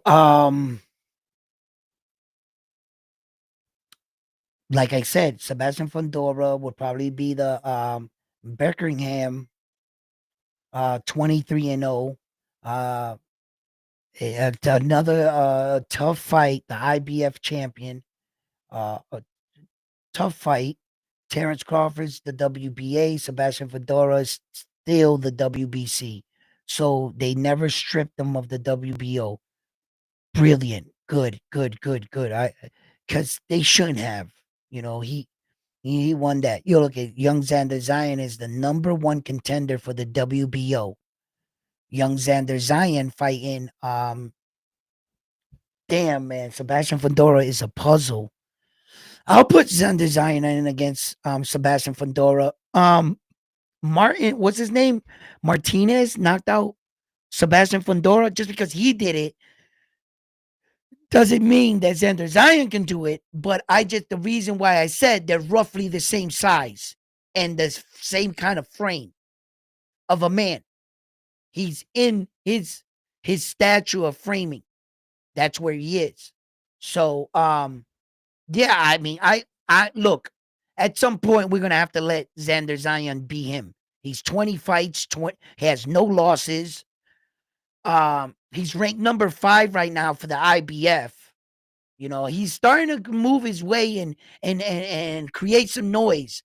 You know, he for the WBC, what is he ranked number 4? Let me look down. Ranked number 4 for the WBC. So he's not in the ranking for the WBA, which is the weakest freaking ranking system. It really is. It really is. Right? So wow, surprisingly, they pushed up Errol Spence Jr., the WBC. That organization is something else. A man without a single fight in the division is the number 1 ranked opponent coming off of a loss. I want you to think about that. The last time he was in the ring, he lost. He is currently the number 1 ranked opponent for the WBC to Sebastian Fundora's world title. Errol Spence Jr. without a single fight in the division. How is that possible? I can see if you were coming up from the next weight division, you were undefeated fighter or the current champion. You were neither of that. You're coming off of a loss. You see, and I was talking to my brother about that, about the WBC, right? Although a very prestigious belt, probably the most famous out of all the belts, to tell you the truth. I would be honored to wear it too, right? That this belt's the shit. But they have a system where it's not really like a ranking system like the IBF. The IBF, they're straight arrows, right? Well, as straight as you're going to get, right? And what the IBF says, if you move up the ranking system and we call you, whether you're the 1, 2, 3, 4, or 5 for a title shot, because the number one guy had a scheduled fight or wasn't ready or got hurt and they went down the list, they'll make sure you get your shot.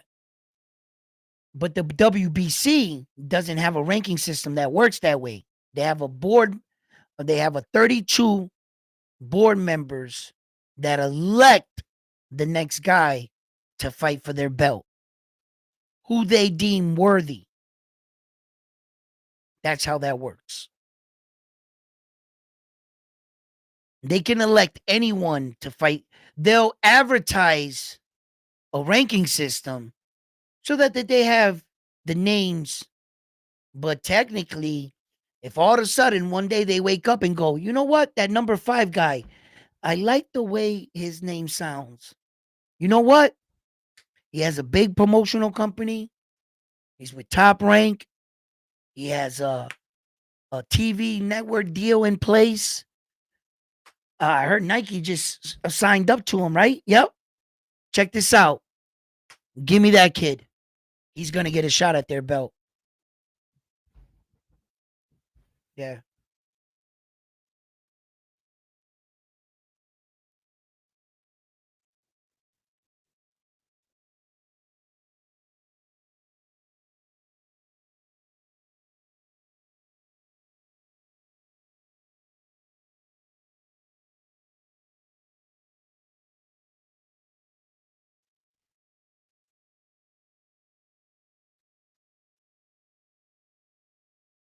What the hell is this Vic My Guy shit? Who's this Vic? You guys on my show talking about who's this dude? What's going on here? The hell is this Vic talk?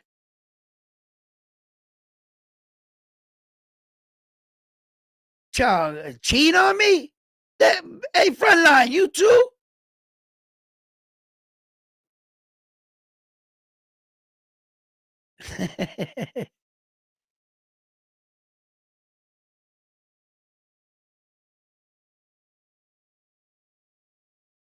Unbelievable. You guys come here to talk about another dude, bro. What the hell is wrong with you guys? Yo. Anyway. Yo, listen. Who do you want Terence Crawford to fight next? Who do you guys think that he should fight in the division that he's in? I'm Mercedes 23-0. I mean, like Ortiz and these guys don't have belts. Interesting names, yes. Ortiz has a good name. You know, we all know Virgil Ortiz fights with Golden Boy. His last fight, he got dropped twice and even pulled off a victory. Golden Boy, right? And but he doesn't have a belt. So as far as champions, I think Birkenham, sorry if I'm messing up his name, the IBF champion, I'd fight him last. If you can beat Sebastian Fedora and get those belts from him before Errol was to fight him, because you know they're trying to make that Errol Spence Jr. I don't believe anything they say anymore about that fight. That fight has been scheduled already like 5 times already. I've heard this fight being rumored of being in already different arenas and stuff. So I'm on the fence. Um I'm not sure Arrow's, you know, um doing pretty good business of late, since coming off his last few fights and the way he's been prolonging a lot of people. But Sebastian Fundora could use the rest after suffering some of those injuries against Tim Tszyu, but Tim Tszyu has already fought, and that was one of the fighters too. That was one of the biggest upsets of the year, where we witnessed Tim Tszyu being dethroned and knocked out. That was uh, like an official loss. Even though he lost to Sebastian Fundora due to the cut on the top of his forehead and all the blood going in his face and things like that, we kind of gave him the benefit of the doubt on the loss, because many of us felt like he might have won that fight against Sebastian Fundora had he not sustained such a freak accident cut on the top of his forehead. So, in that regards, we kind of gave him a break. But when we saw him get brutally knocked out, then to add salt to the wound, the guy announces that he had his other hand was broken.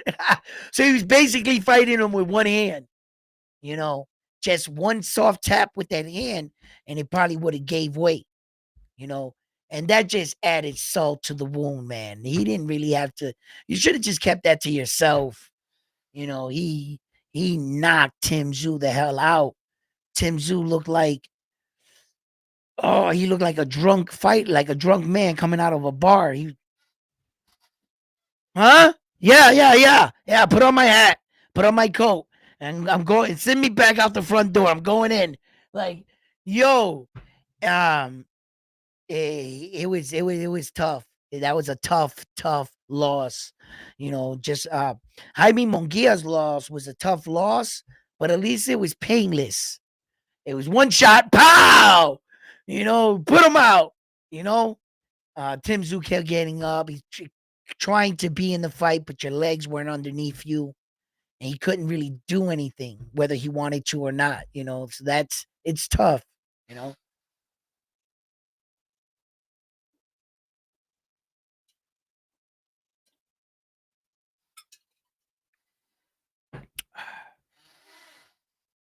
Oh, that's cold. That's cold. Ice is still rolling around in there.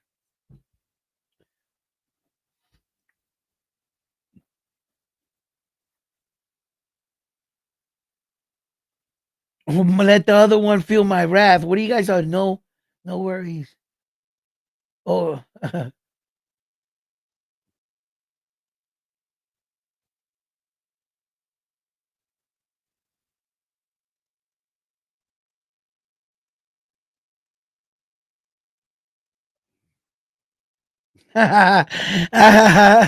you guys are crazy.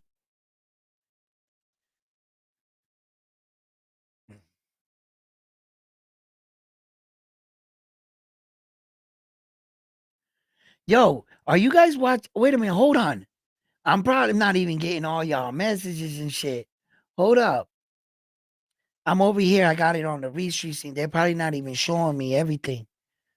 That's what's going on too. How would I do that?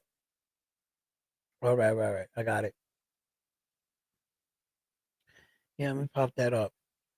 I laugh if that's what because last time that shit happened.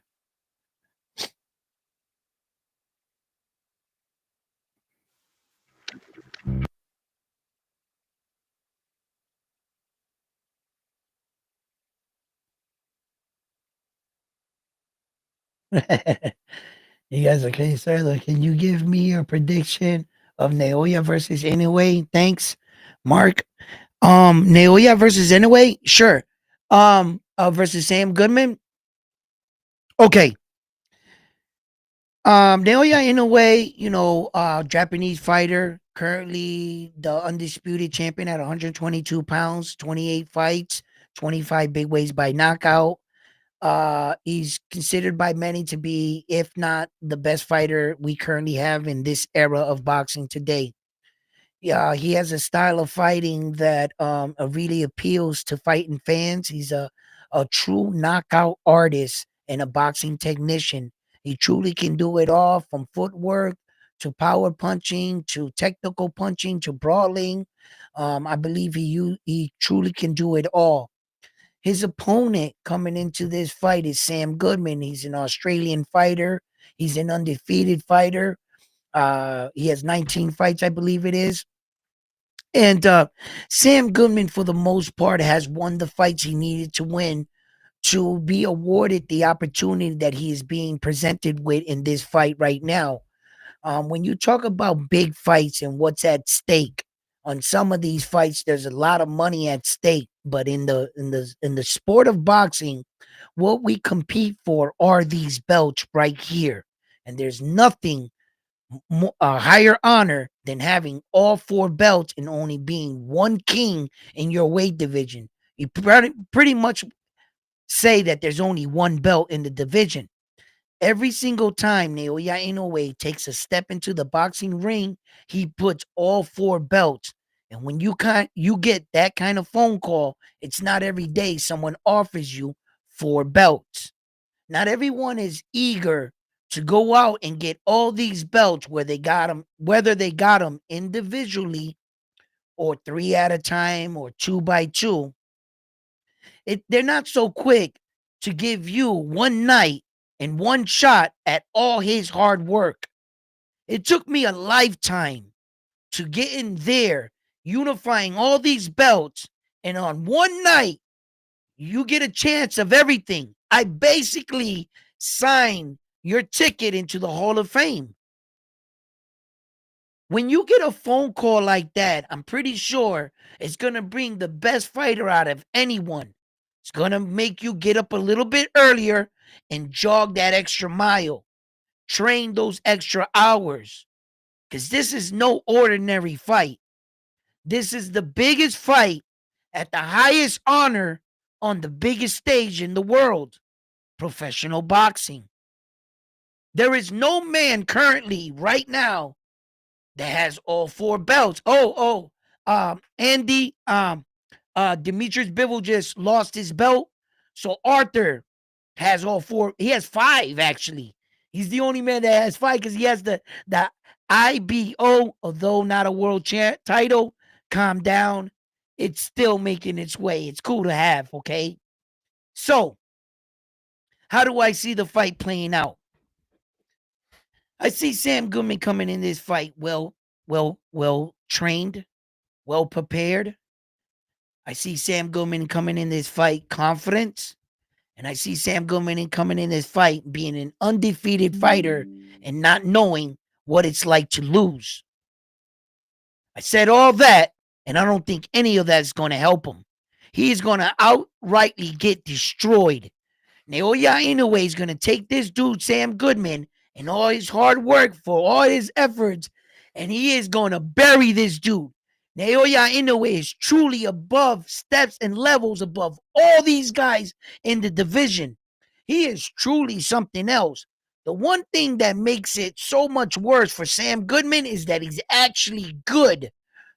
The things that saved Naoya Inoue's last three opponents is that they were awkward fighters and they were doing awkward things and shifting it up.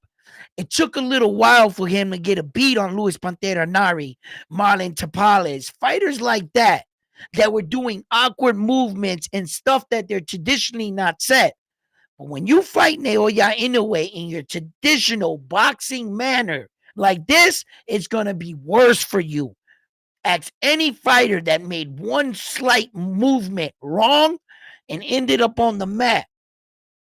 Ask Payano in the World Series of Boxing. He shifted one way left and the fight was over. Ask Jason Maloney, all these fighters that try to go in exchanges with him. That's where he really, and Naoya Inoue made his career on beating fighters like that. Exactly fighters like Sam Goodman and better. Donaire was a much better technical fighter, and Donaire understands placement way better than Sam Goodman. He understands distance, timing, and what position you would have to be in. Naoya Inoue tricked a Hall of Fame fighter to being in a place where he thought he was safe and he knocked him out. That's not easy to do. The way he tricked and baited Donaire with a shot, he never thought he would be. He thought he was safe to throw his punch. He's always been safe in every other fight. Naoya Inoue saw a flaw and targeted it. That's elite, superior fighting shit. You don't talk about a superior, elite fighter, and then when you put him against somebody, try to make him at least look human. Then he's not an elite fighter. An elite fighter is an elite fighter. If you hit Naoya Inoue with a solid punch, good luck, because you're not going to hit him with that same shot ever again in the fight. If you switch too much or don't do enough in front of him, he's going to help you out with that. Name me one boring Naoya Inoue fight. Naoya Inoue, he's coming off what? His last, ridiculous, 16 knockout streak.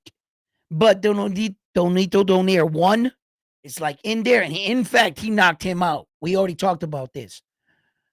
So when it comes up to styles make fights, Sam Goodman in his last fight fought against the number ranked 130 ranked fighter in the world, right? And he got touched up in that fight against that Filipino fighter. He broke his hand. In fact, reported later that he fractured the other one in the fight. There were sequences and moments in the fight where the guy was getting to him a little too easy. Naoya Inoue, when I say he's a sharpshooter, you want to see one of the greatest fighters of our time? Arguably, you can go right after this video, look up Naoya Inoue's best knockouts. You're basically watching his entire career, because out of the 28 fights, he has 25 knockouts. He didn't knock out 3 people. So everybody else he knocks out. So it's just, his career is just one highlight reel knockout after the other. That's all it is, his career.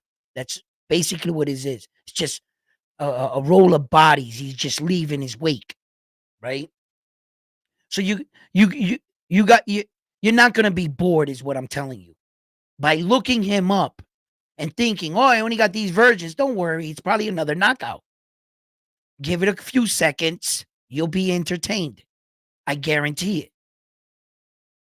So, his last fight with TJ Doheny, he punched him and almost broke his back. It wasn't as impressive as the other ones. Like I said, these guys were awkward.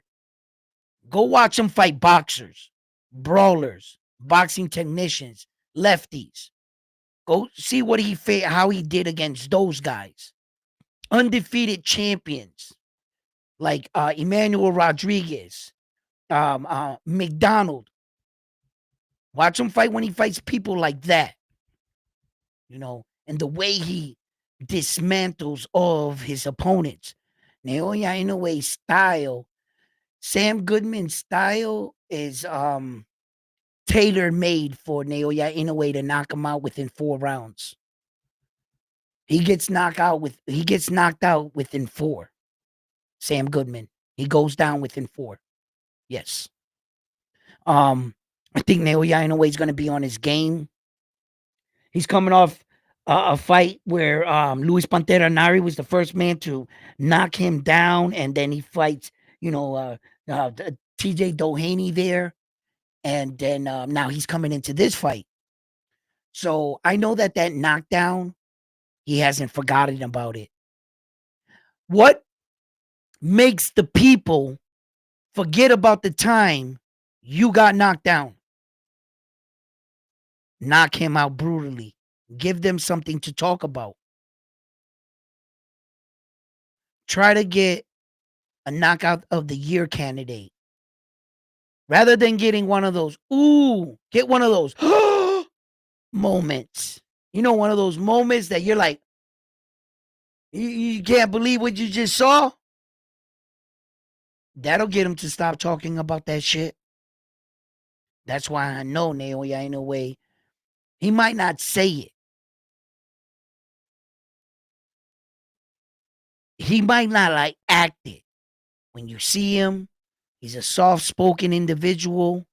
He's not loud. He's not brashy.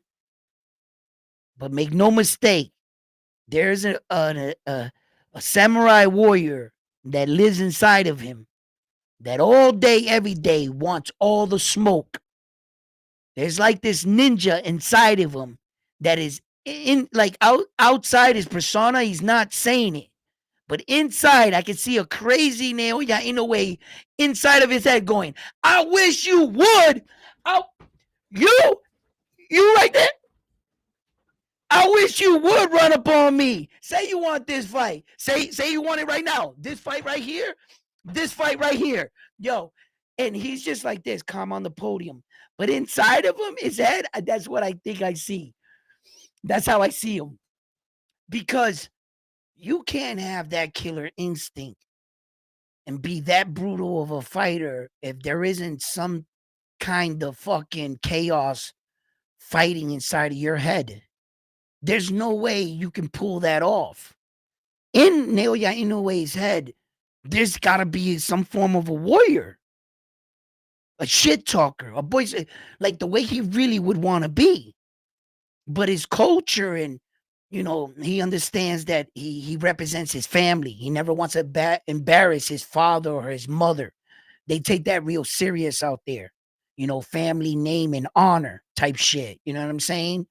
Um, and he's probably a Japanese figure, whether he wants it or not.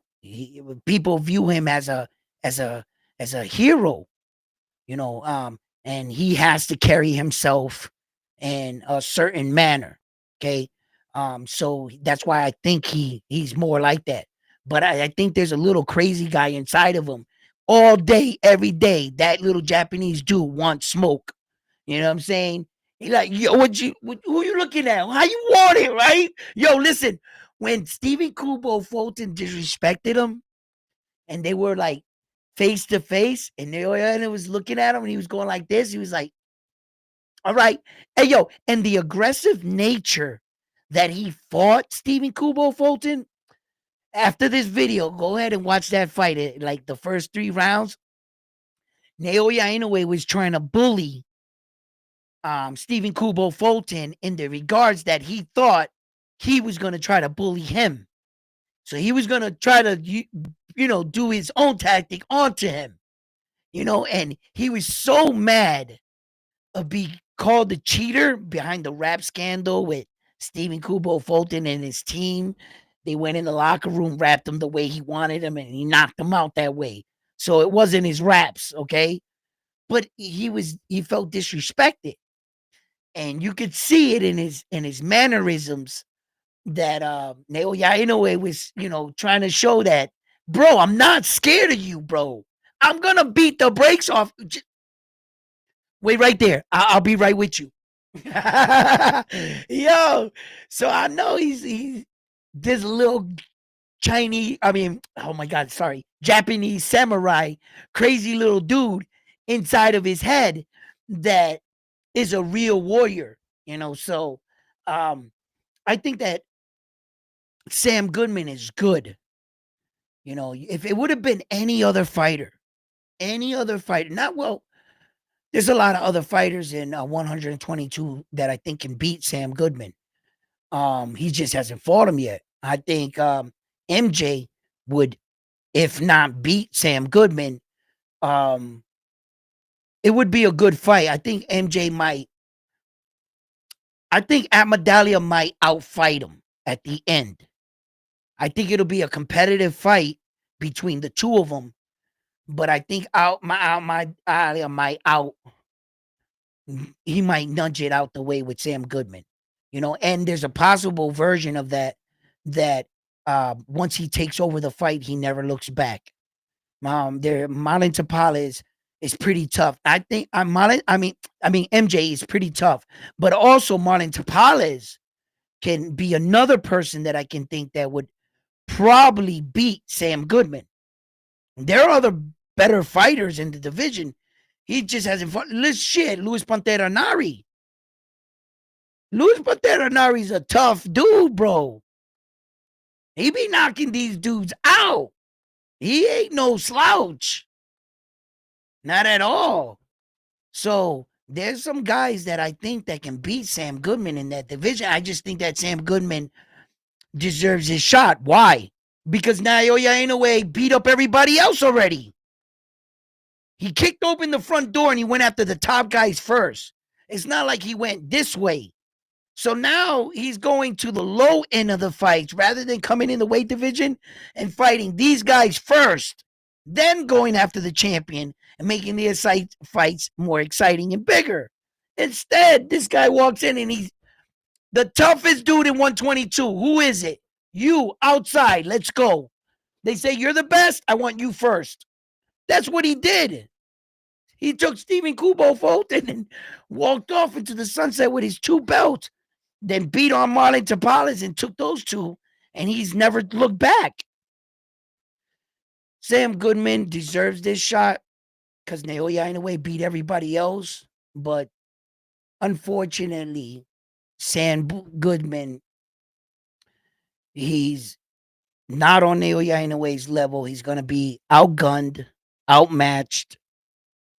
He's going to be outpowered, and Sam Goodman's punching power doesn't tell me enough that he's going to back up a superior fighter such as Naoya Inoue that has proven already in multiple fights that he has an iron chin. He fought 10 rounds with a broken orbital bone. How many men do that? Tack on a broken nose in the 9th round. So he had a broken orbital bone in the 2nd. He broke his nose in the 9th. Right? He won that fight.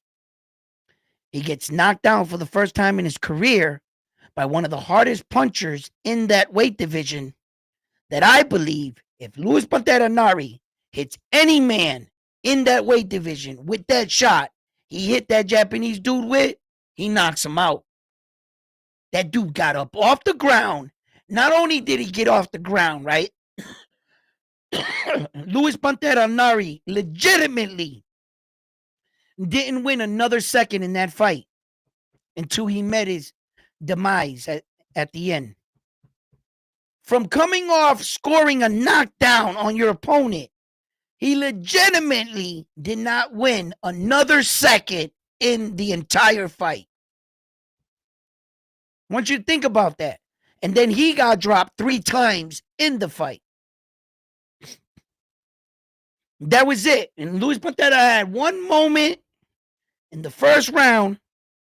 And by the way, that is the first round, I believe, officially on a scorecard. I think he might have lost 1 round of the 7th round in the Marlon Tapales. I think 1 judge gave him that round, at least 1. Right? I'm not officially sure if 2 judges awarded him the round. But if I'm not mistaken, the round that he lost, because he clearly had to have lost that round when he got dropped with Luis Pantera Nari, no matter what, you're going to have to score a 10-8, right? That's the first round he lost in 10 fights. Like that, something like that. It was ridiculous because the 10th fight lands on the Nonito Donaire 1, where that in the 2nd round he broke his orbital bone and there was blood. You would have to award that round to Nonito Donaire. So from there to there, I can't remember a round he ever lost. And from the Nonito Donaire round that he lost, from there to the beginning of his career, there's maybe, just maybe 3 or 4 rounds he's ever lost in his career from that point down. So total, he might have 9 or 10 rounds ever lost in his career. That's like he won like 90-something% of all his rounds. technically, out of his all 28 fights. It's ridiculous. His record's ridiculous. Even Arthur Benavidez, that was rocking 100% knockout ratio, he lost multiple rounds to like Yard. He lost rounds to Demetrius Bivol. He lost rounds to, Terence Crawford lost a lot of rounds to Sean Porter in his fight. Any fighter you're going to see that even Tank Davis was losing in that fight against Mario Barrio. He was down on the scorecards. Every fighter you're gonna see, every champion, they lose rounds all the time in boxing. They'll win one, lose two, three. He lost that. Scorecards say this. Naoya Inoue, you would have to go through it with a fine tooth comb to find an actual round that he actually lost. That he actually lost just one. When he fought Stephen Kubo Fulton, that he was the undisputed champion of the world, he lost all 8 rounds. Stephen Kubo Fulton didn't win a single round. Never mind saying he was the best 122 pounder in the world. He had 2 belts, undefeated. Shit, that guy that had all that credentials and all that hype, he couldn't win a round? Just one. None of these guys won any rounds against him. I'm not sure how dominant of a career these people actually pay attention to what he's putting down. I know who's going to pay attention, the Hall of Fame, the day he retires. And I know who's going to miss him, fans like me that are going to hate to see him leave the sport of boxing. Shit, I want to see this guy for another 20 years, man. He's truly special. And it's not being about like, oh, he's talking so much about Naoya. Bro, it doesn't matter if he's Japanese. Doesn't matter what he is. What I'm talking about, is what I see is one of the greatest warriors of my time. I'm a warrior that I made my transition as I got older. Now I enjoy to watch warriors, and I love to see, and I know what I'm watching. And when I see shit like this go down, I'm sitting back, shit, from one warrior to another. I'm saluting them. I'm like, yo, my man, you doing some pretty amazing shit. And I know if I was to stand next to him, he would be a little dude compared to me.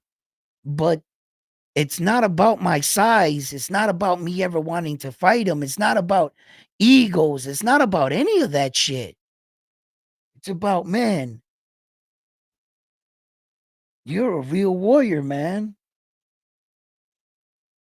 Fuck, talk is cheap.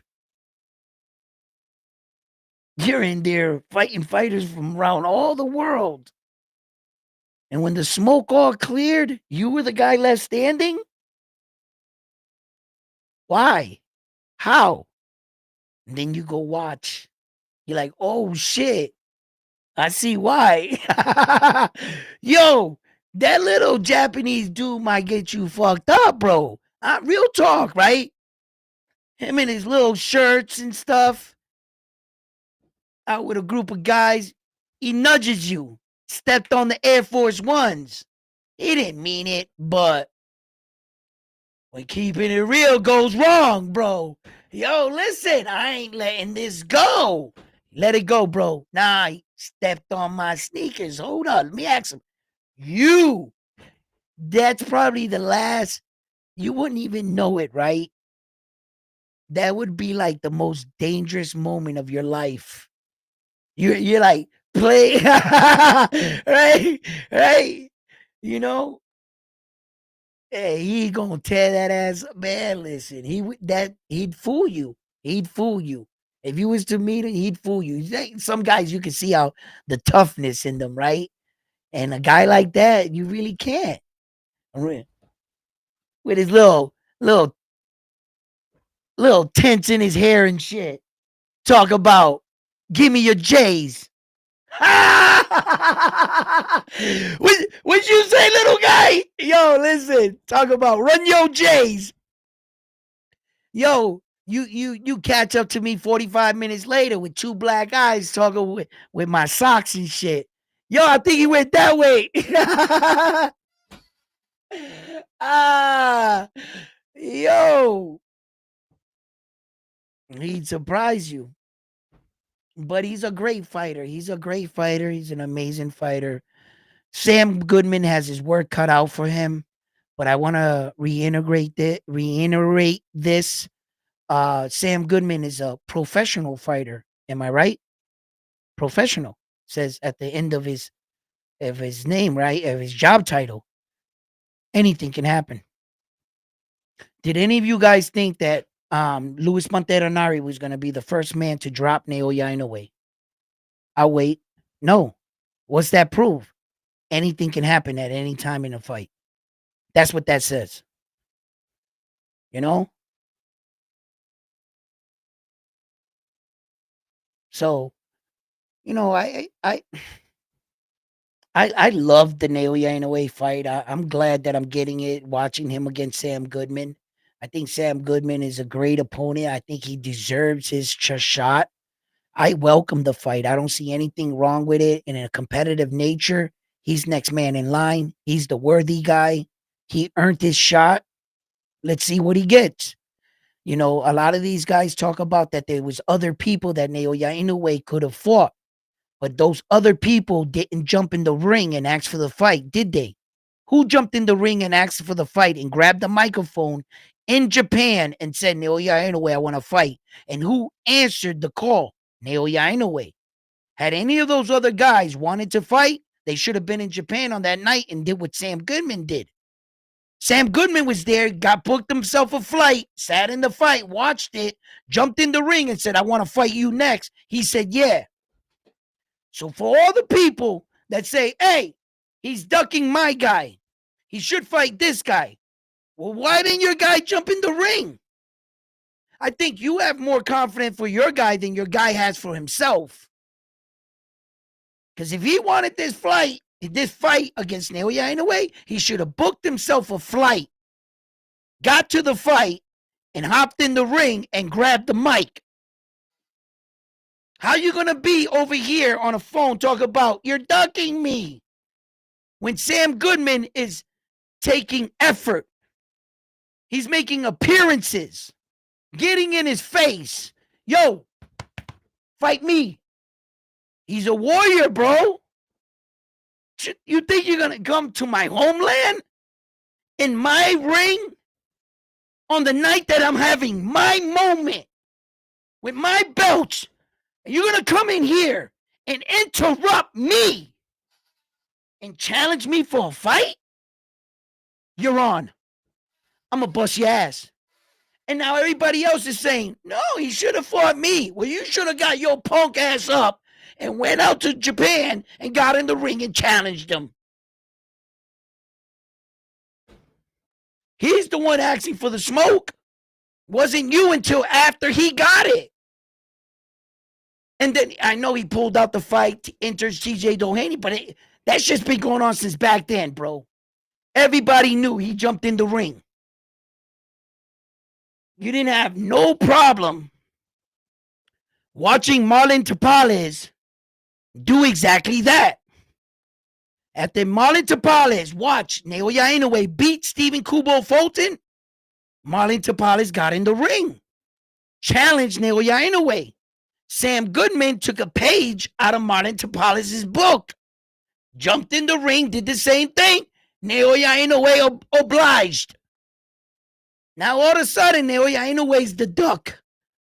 He's the duck because he accepted the challenge of the man that had the balls to jump in the ring in his homeland of Japan in front of all his fans. And he said yes. And then there's this other guy behind here, MJ, talk about you're ducking me. Bro, I didn't see you in the ring. This guy disrespected me. First, I'm going to bust his ass. Then I'm going to come around and I'm going to come get you. Don't worry about it. Keep all that energy at Medallia. I want you to save all that energy. Stay right there. I'll be right with you. because I'm gonna take care of this chump right here first. He jumped in the ring in front of all my people. You want to come in and interrupt my night? You couldn't wait for me to get out of the ring and approach me? You couldn't approach me before the fight? You had to get in the ring when I was busy showing my hard work. And they had to tap me on the shoulder and stop my parade. What's going on here? Who are you? Sam Goodman? What do you want? You want to fight me? Huh? You dare challenge the king? I accept. But they want him to ignore all of that and just do what you say. No, fight this guy. No, fight this guy. Hold up. First, legitimately, let me silence the dude that asked for the smoke, that had the balls to come here first. Let me at least take care. I'm a man. I confront my problems. He pulled up in my hood, in my city.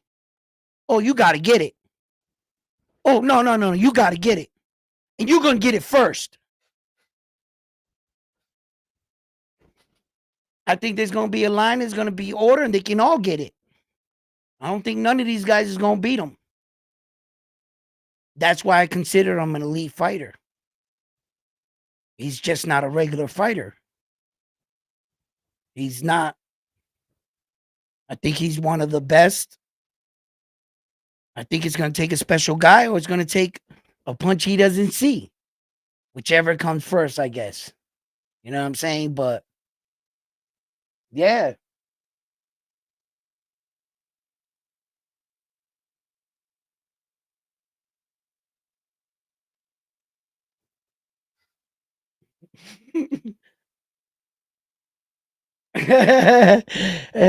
Frontline, you wildin'.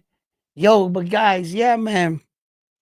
Let me know how you guys see these fights and how you feel about, some of these situation in big fights. You know, I wanted to get around and make a video too about some of the up and coming guys. I think that I should do that with Turkey Al Sheikh throwing this competition, and one of the stipulations for entering the tournament that he wants to throw, that he's got to be guys all prospects, like 10 fights and under. I don't think you could have more than 10 fights to enter or qualify. He's trying to look for heavyweights, flyweights, etc. 4 divisions he's throwing the tournament in.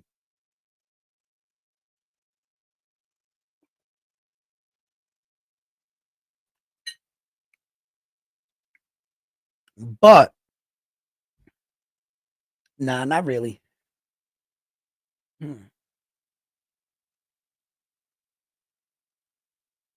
I was thinking about some of the men and women there, so I don't know. I would like to talk about some of these young guys, and I like to bring up my Puerto Rican fighters too at times, and show a little bit of love to some of these guys. I was talking to a gentleman the other night on boxing up north, my boy Ryan and shit. He's a cool dude and shit, and we were talking. There was a gentleman that hopped on. I think his name was Ivan or something. I didn't even catch to get his name, and I had a great conversation with him, and he knew a lot about. He was Puerto Rican himself, and boxing, and a lot of a rich history of Puerto Rican fighters. And when we talk about Puerto Rican fighters and fighters like such as like Devin Haney, and he's being promoted as the youngest undisputed champion ever in the sport of boxing at only 23 years old, and which at 23 years old he got all 4 belts, which is a remarkable feat. It is truly a remarkable feat, but he's not like the youngest champion ever, Devin Haney. No, Mike Tyson became heavyweight champion at 20, you know. But we Benitez, he became champion at 17 years old. I'm not sure too many men that ever achieved that in the world. 17 years old, he was a legitimate world champion. He had a real world championship belt. Sometimes some of these guys, these kids now, they forget what a lot of our older guys did. Like the argument with Usyk being the greatest heavyweight to ever live now. Like, um, I'm sorry, unfortunately, he's not even close. He's not even in the ballpark in reality, right? In order to get him in the ballpark, Ali was the undisputed champion of the world, meaning there was no other belts. He had the only belt. He defended that 18 times.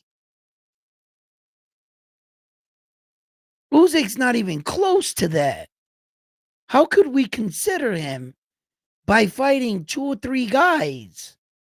What a disrespect to Ali. Just because he got 4 belts, that's the same thing that Ali got. Ali defended undisputed status 18 times. He would have to do that with all 4 belts 18 times. Usyk's not even close. But the media's job today is not to remind you what the legends did. Just talk up the guys you got now because that's who's selling tickets. The more you believe, the more you buy into this persona of that he's the greatest to ever do it, the more you're going to tune in, the more you'll talk about him to all your friends. But the truth, no, they're not going to tell you these other factors because they're promoting their guy. But Jesus Christ, he's not even he's got a long way to go. Like, seriously, a long way to go to touch Ali's accolades. And then if he wants to touch, like, the real heavyweight champion's accolade, like, you guys don't want to bring up, like, men like Joe Louis. You don't want to do that. You don't want to, no.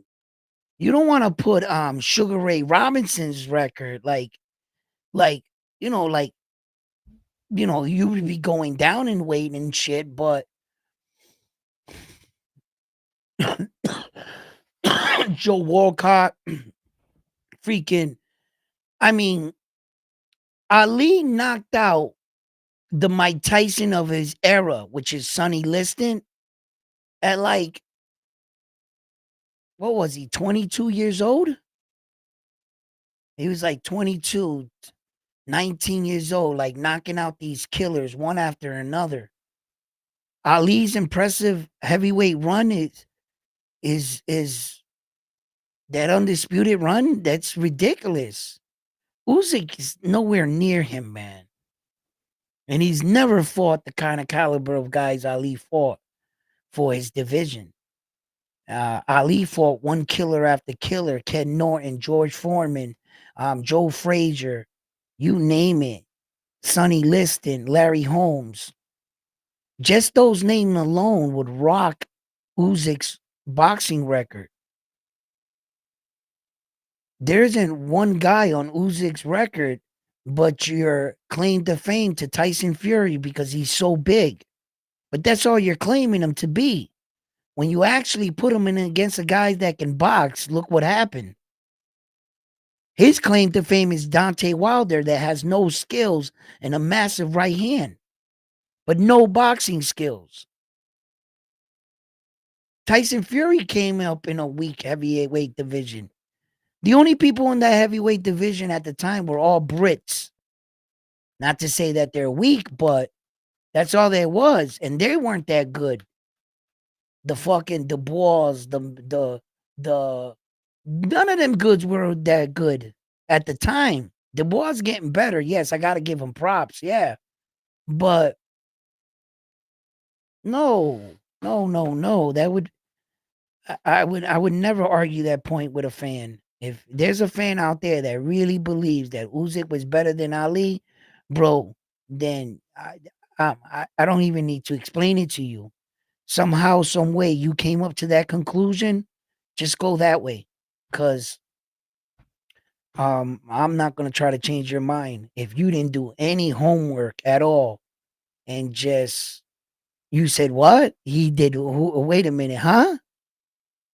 Like better or beat him? No, Ali's beat bigger guys than um than Usyk.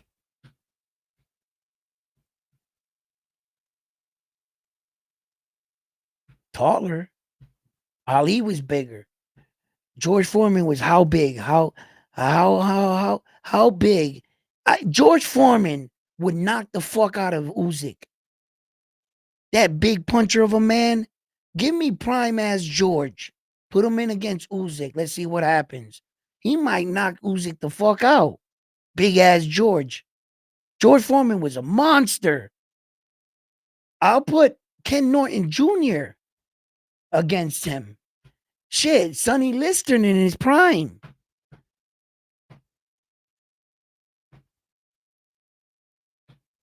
Larry Holmes. I'll put Larry Holmes in his prime in against Usyk. Hell yeah. Come on, man. No, this not even. Come on, that's not even close, bro. But that's like I said. Fuck that talk or that argument. That's doesn't. None of that shit matters. Uzyk's the best now, and that's the end of the conversation. Yeah, Ali was probably better than him in his prime. Yeah, Ali is the GOAT. Yeah, I'm not sure if Usyk could ever get to that plateau. You know, I would have to see that, right? Yeah, okay. But Fantasy Island aside, who's the man right now? Usyk. That's what matters. All that other shit is Fantasy Island talk. It truly is. Let them have their time. Usyk has his time right now. And guess what time it is? It's Usyk time right now. That's what time it is. So if they want to beat him, talk is cheap. You know? Oh no, you're not the best. So what? Who gives a fuck? I'm the best right now. How about that?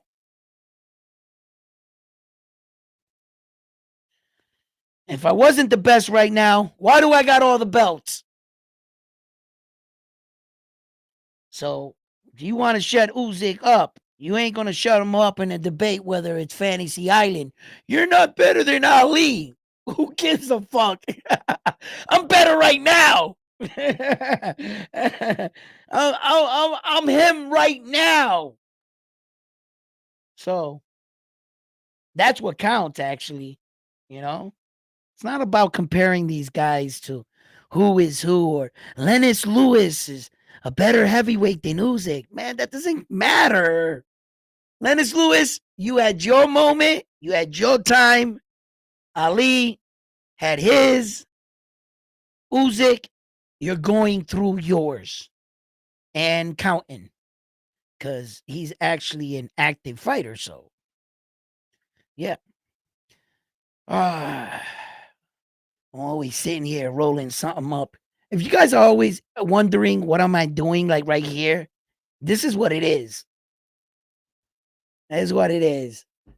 That's my tray every day. All my roaches and my tobacco products. My cigars. Yeah, that shit is always right here. It's right here all the time. I'm always twisting something up. Yeah.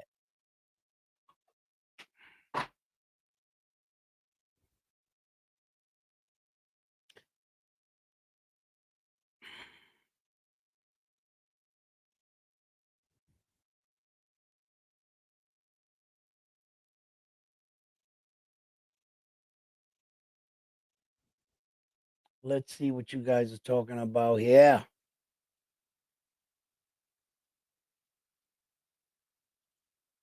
What the hell? I clicked on something. Oh, snap. I had my messages rolled all the way up. I didn't even see you guys' messages. You guys asking me some questions here? What's up, brother? How you doing? in the building. Thank you for tuning in here at Round One Sports TV. You guys don't forget to drop that like for me. If you haven't already, subscribe to the channel. Where the wall fights start, you know it. Round one, of course. Devin was undisputed champion. Yeah, he was. Yeah, Devin was undisputed. Yep. 23. Remarkable achievement, by the way. Remarkable achievement. 23-year-old kid, undisputed, all four belts. It's truly remarkable, man. You know, fighters like Lomachenko. Lomachenko's the fastest fighter in boxing history to secure a world title, meaning within four professional fights, he had already became a world champion. In fact, they had gave him an opportunity in his second professional fight, but Loma lost the fight. So Loma, in fact, lost his second professional fight. And only his fourth fight, he was awarded another shot at a title, a vacant belt, which a guy that they brought up from some weight division. They were giving Loma a lot of favoritism and love. And in the beginning, when on the outside looking in, I thought that was, you know, the boxing top rank showing their, being biased for a white fighter. Let me just say what it was, right? And I was like, here goes the next great white hype. And they're going to hype this white dude up. But I didn't know anything about Loma. Then I found out he was a Ukrainian man. And then I found out about his background. I found out he's a two-time gold medalist. The minute I found out he was a two-time gold medalist, that's when my perception of how I viewed him changed. Because I was like, wait a minute. If you win one gold medal, your name is Oscar De La Hoya. You become the golden boy. You get nicknames like the golden boy, the golden child. You get a cool nickname. You come into boxing and your career takes off right away. That's the benefits of a gold medal. That's why you wait. Back then, when Olympics was available to boxing, now here it's not going to be. We'll see what happens, right? And the Olympics was the way to go. If you were fortunate enough to land in that 4-year split, sometimes people land in different, they don't want to wait for the Olympics. But if you land there, you get on the team and you medal and you, in fact, get a gold medal, you're going to get a quick start. Roberto C. Ramirez, right? Okay. But Loma didn't have one gold medal. He had two. Shit, and if one gold medal can do all that for you, what would two gold medals do for you? Get you a title fight in your second fight. That's what it should do for you. Then I saw it like that, and I was like, maybe they weren't helping out this white dude. Maybe they saw the dude come in like Loma, of age, came into the game late. They knew what they had, and they quickly had to cash in on it. That's what that would look like then. It would look like you're giving them extra treatment. But if you were giving him extra treatment, then he should have won that second fight for the belt. If you were paying his way, buying the referees, why did he lose that second fight then? You got to earn it too. They knew he was a great talent. They gave him another chance in 4 fights. So once I started seeing things like that, I started being more open-minded about how some of these fighters had different careers, different roads. And some fighters should be entitled to some of these things. You come into the boxing world with a gold medal, shit, you're at the top of the food chain as the new guy. It's not going to take very long for you to get a title shot. You got a gold medal. So, yeah. And then, fuck, it got wet. And then I stopped seeing Vasily as someone that they were protecting and someone that they were like, rather than someone that they were trying to cash in on and try to market And I was like, yeah, because Vasily didn't strike me as a guy that was scared to fight. He had amazing skills. Not like so much amazing like they try to sell it to you like Loma's the Matrix. Brother, I've been watching brothers do that shit for years. For years. And just because he was short or something, oh my God. But, well, you know what? Sweepy Pernell Whitaker was pretty damn good. I don't know what the hell you guys were looking at, but you guys didn't call Pernell Whitaker the Matrix. He was just another brother, huh? But this guy, all of a sudden, I was just like, man, he's really not doing anything out of the ordinary. He's really not. He never was. He was just, good for a Ukrainian guy. I guess they never seen no Ukrainian fighter fight like that. And if you look at it like that, well, then he was good for a Ukrainian dude. Yeah. You could probably say that. Yeah. But like to say, oh my God, look at his movement. I've never seen anything like that. Get the fuck out of here. Like, what? They really try to dress him up, huh? But money's money. And I always got to remind you guys, like I got to remind myself, what is the number one rule here at Round One Sports Talk? Chat family. Remind the boxing world. Boxing is a business disguised as a sport.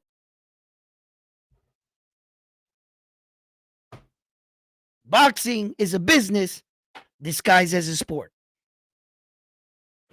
That's what it is. They're going to make money first. They're going to try to capitalize on Loma. And they did. And they should have. 18 professional fights. He's talking about retirement. Oh my God, did he enter boxing late? They knew they had to do something fast with him. They weren't going to have a lot of time with him.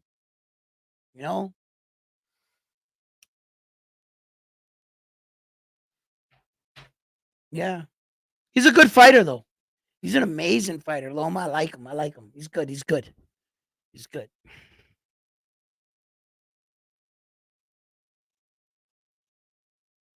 That's the worst decision of 2024.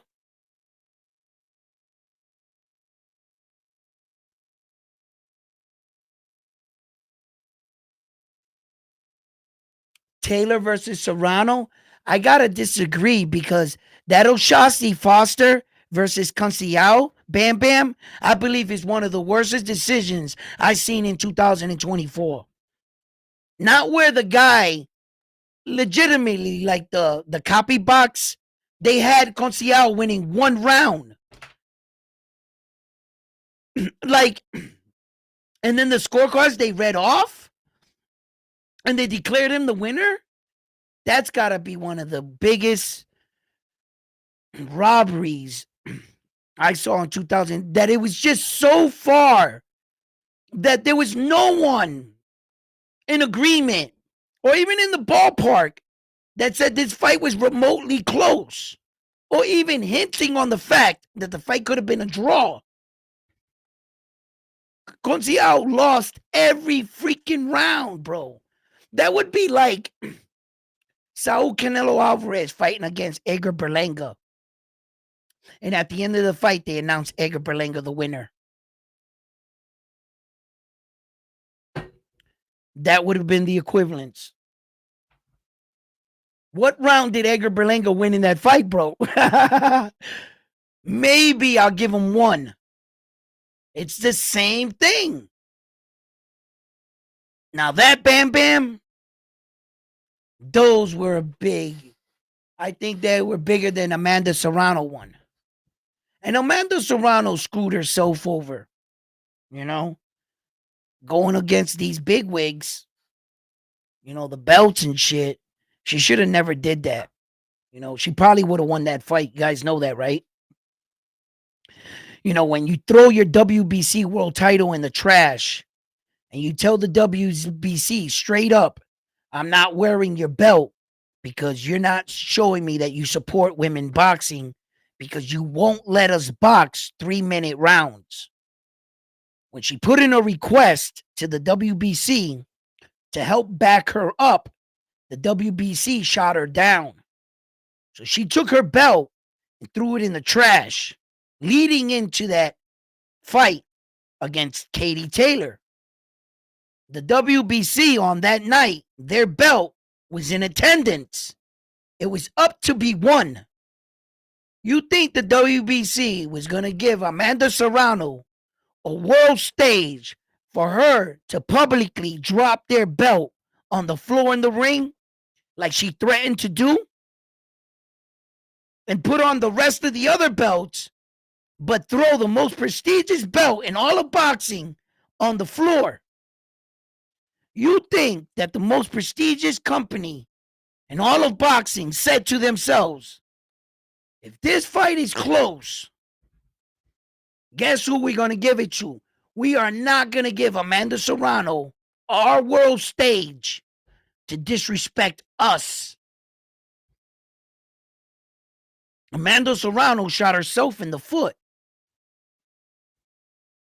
She went up against the strongest sanctioning body weeks leading up into that fight and publicly threw their belt in the trash. She wasn't going to win that fight unless she knocked her out anyway. I don't think the boxing gods were going to allow her to win, unfortunately. That's why I don't want to see the trilogy. Not until Amanda Serrano fixes everything with the boxing gods and they're not mad at her anymore. If you don't think these guys still control boxing, you're sadly mistaken.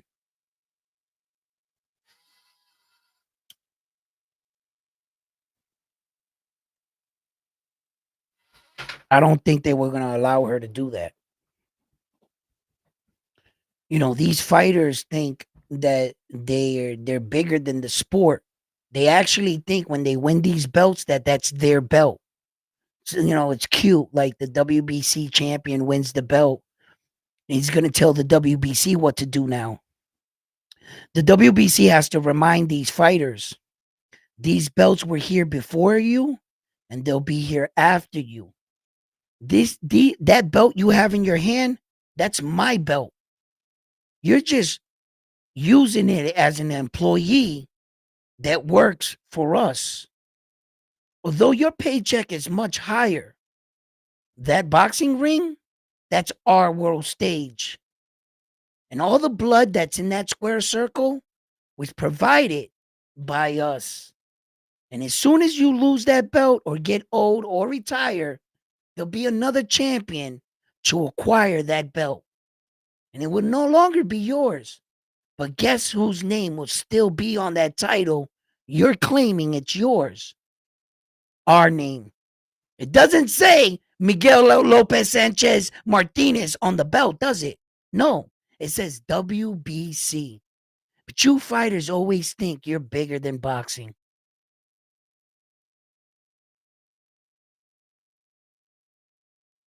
You think you're going to tell them what to do.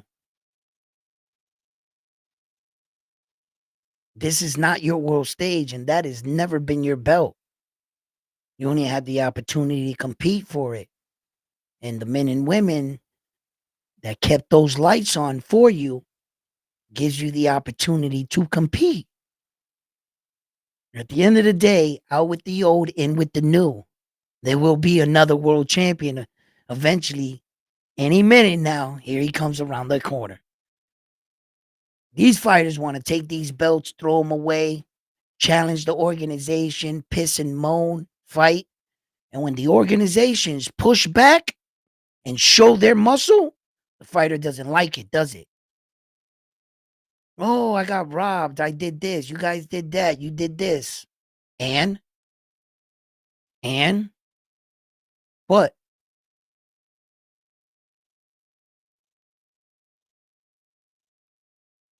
I don't think Amanda Serrano should have got that much attention towards her, just like I don't think Clarissa Shields should have got all this attention towards her while her movie debut was going to enter. Look, her movies at the box office flopping, basically flopping the movie. That's crazy, man. You know, she went and She never talks up any female fighter. She never talks good about anybody.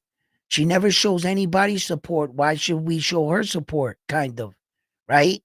Then she's in a messy situation with Papoose and Remy Ma thinking what? That was going to give you some eyes or something?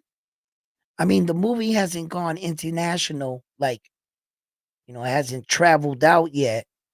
I think it's only made $4 million or five or something like that out here.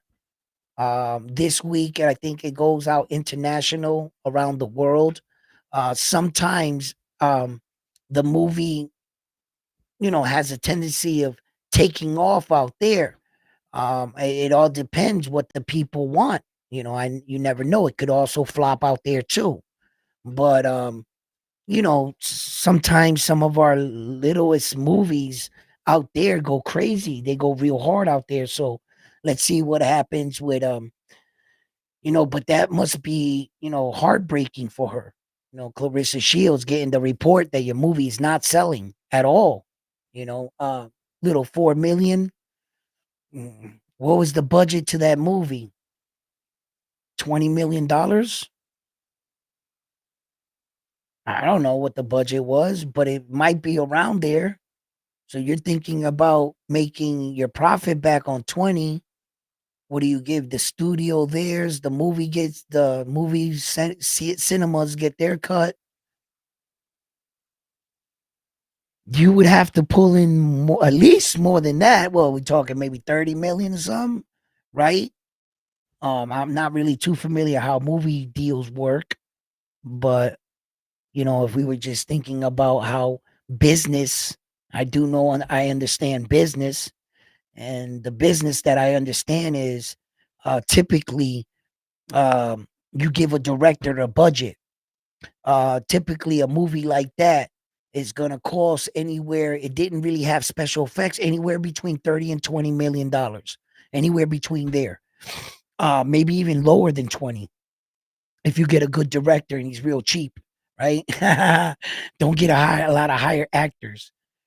And you're really looking to compensate. So anyway, that's where I'm at with the number. I'm not really sure. All these numbers I'm coming up with are all hypothetical numbers, and I really don't know the numbers.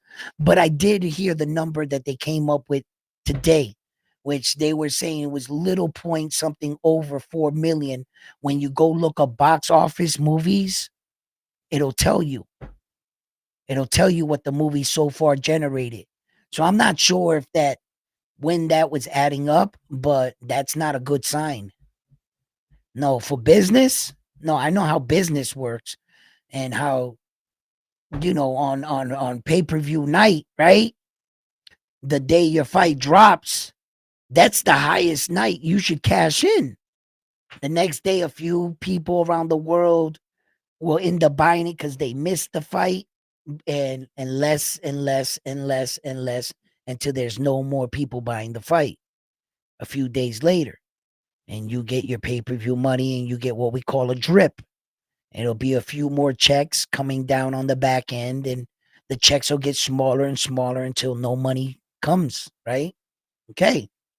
So if in your first night or your first week of the fight, this is what it generates, it's only going to go down from there.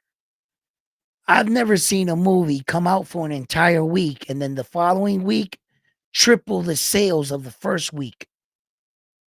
What movie has ever done that in history? And if you know one, please share it with us, because I'm not a movie guy. I don't know any movie I've ever heard of do that. Like the first week, the movie's been out for a week and it only did $4 million. But the second week it was out, it did 20 million. That's where I'm going with it. Just business in my head, everyday business, how shit functions. It usually doesn't typically go up. So I think that maybe that was a bad look with her and Papoose, and her not giving Amanda Serrano or no girl ever her props. Maybe the people started seeing that she was actually hating, and being, look at me, look at me, look at me, look at me, and don't look at no other female boxer. I'm the best. I'm the best. I'm the best. I named myself the GWOAT. I came up with a slick name. Yeah, you named yourself that. Nobody ever called you that until you got people to call you it. Now they're like, yeah, she is the GWOAT. And then once again, we're in one of those situations where, like, you said what? You're the what? Let's go to your record. Let's see what you did.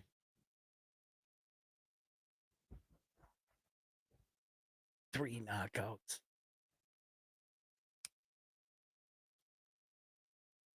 Amanda Serrano has 31 knockouts. How dare they? 7 weight division world champion. 7.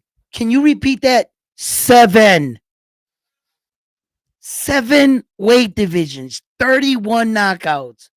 This chick got 3 Get the disrespect is real, bro. It is real, my man. It is truly real. But yeah, guys.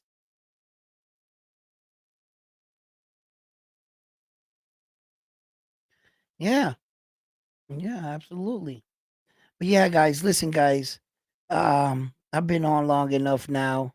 Uh, tell me what you guys think about this, Saul Canelo Alvarez and Terence Crawford, if this fight really materializes and happens, and they say that, you know, um Terence Crawford's in deep negotiation right now, and somebody starts signing them contracts, and that it really becomes official, and they set the venue and dates and times and tickets are being sold, and this fight is more of a reality. You tell me who you think would win this fight and why.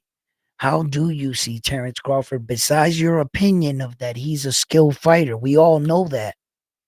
Opinions don't win fights. It's actually how he is going to perform as a human being in the ring at the weight you're asking him to fight with. And how do you establish that information when you've never seen him fight in that weight division? I just saw him fight at 154 and he went 12 rounds. That's the information I have against a guy that has 10 fights. That's exactly what is occurring. That's exactly what happened. There's no other way to we need to break it down. I don't care how good that guy was with 10 fights. You were talked about being the best pound for pound fighter in the world, the top number one guy. So a guy with only 10 professional fights can take the top number one pound for pound fighter in the world 12 rounds. That's what I saw. That's what happened. Ladies and gentlemen, I'm just giving you guys the facts. You guys have at it. What do you think? What do you think about this situation? What do you think about Subriel Matias' situation versus Teofimo Lopez? And do you also like that fight too? Um, Let me know. So, fight fans, please don't forget to give these videos a like, subscribe to the channel, and like always, I'm on to the next one after this one here at Round One Sports Talk. You guys have been amazing. Thank you. Um, and be safe. Peace.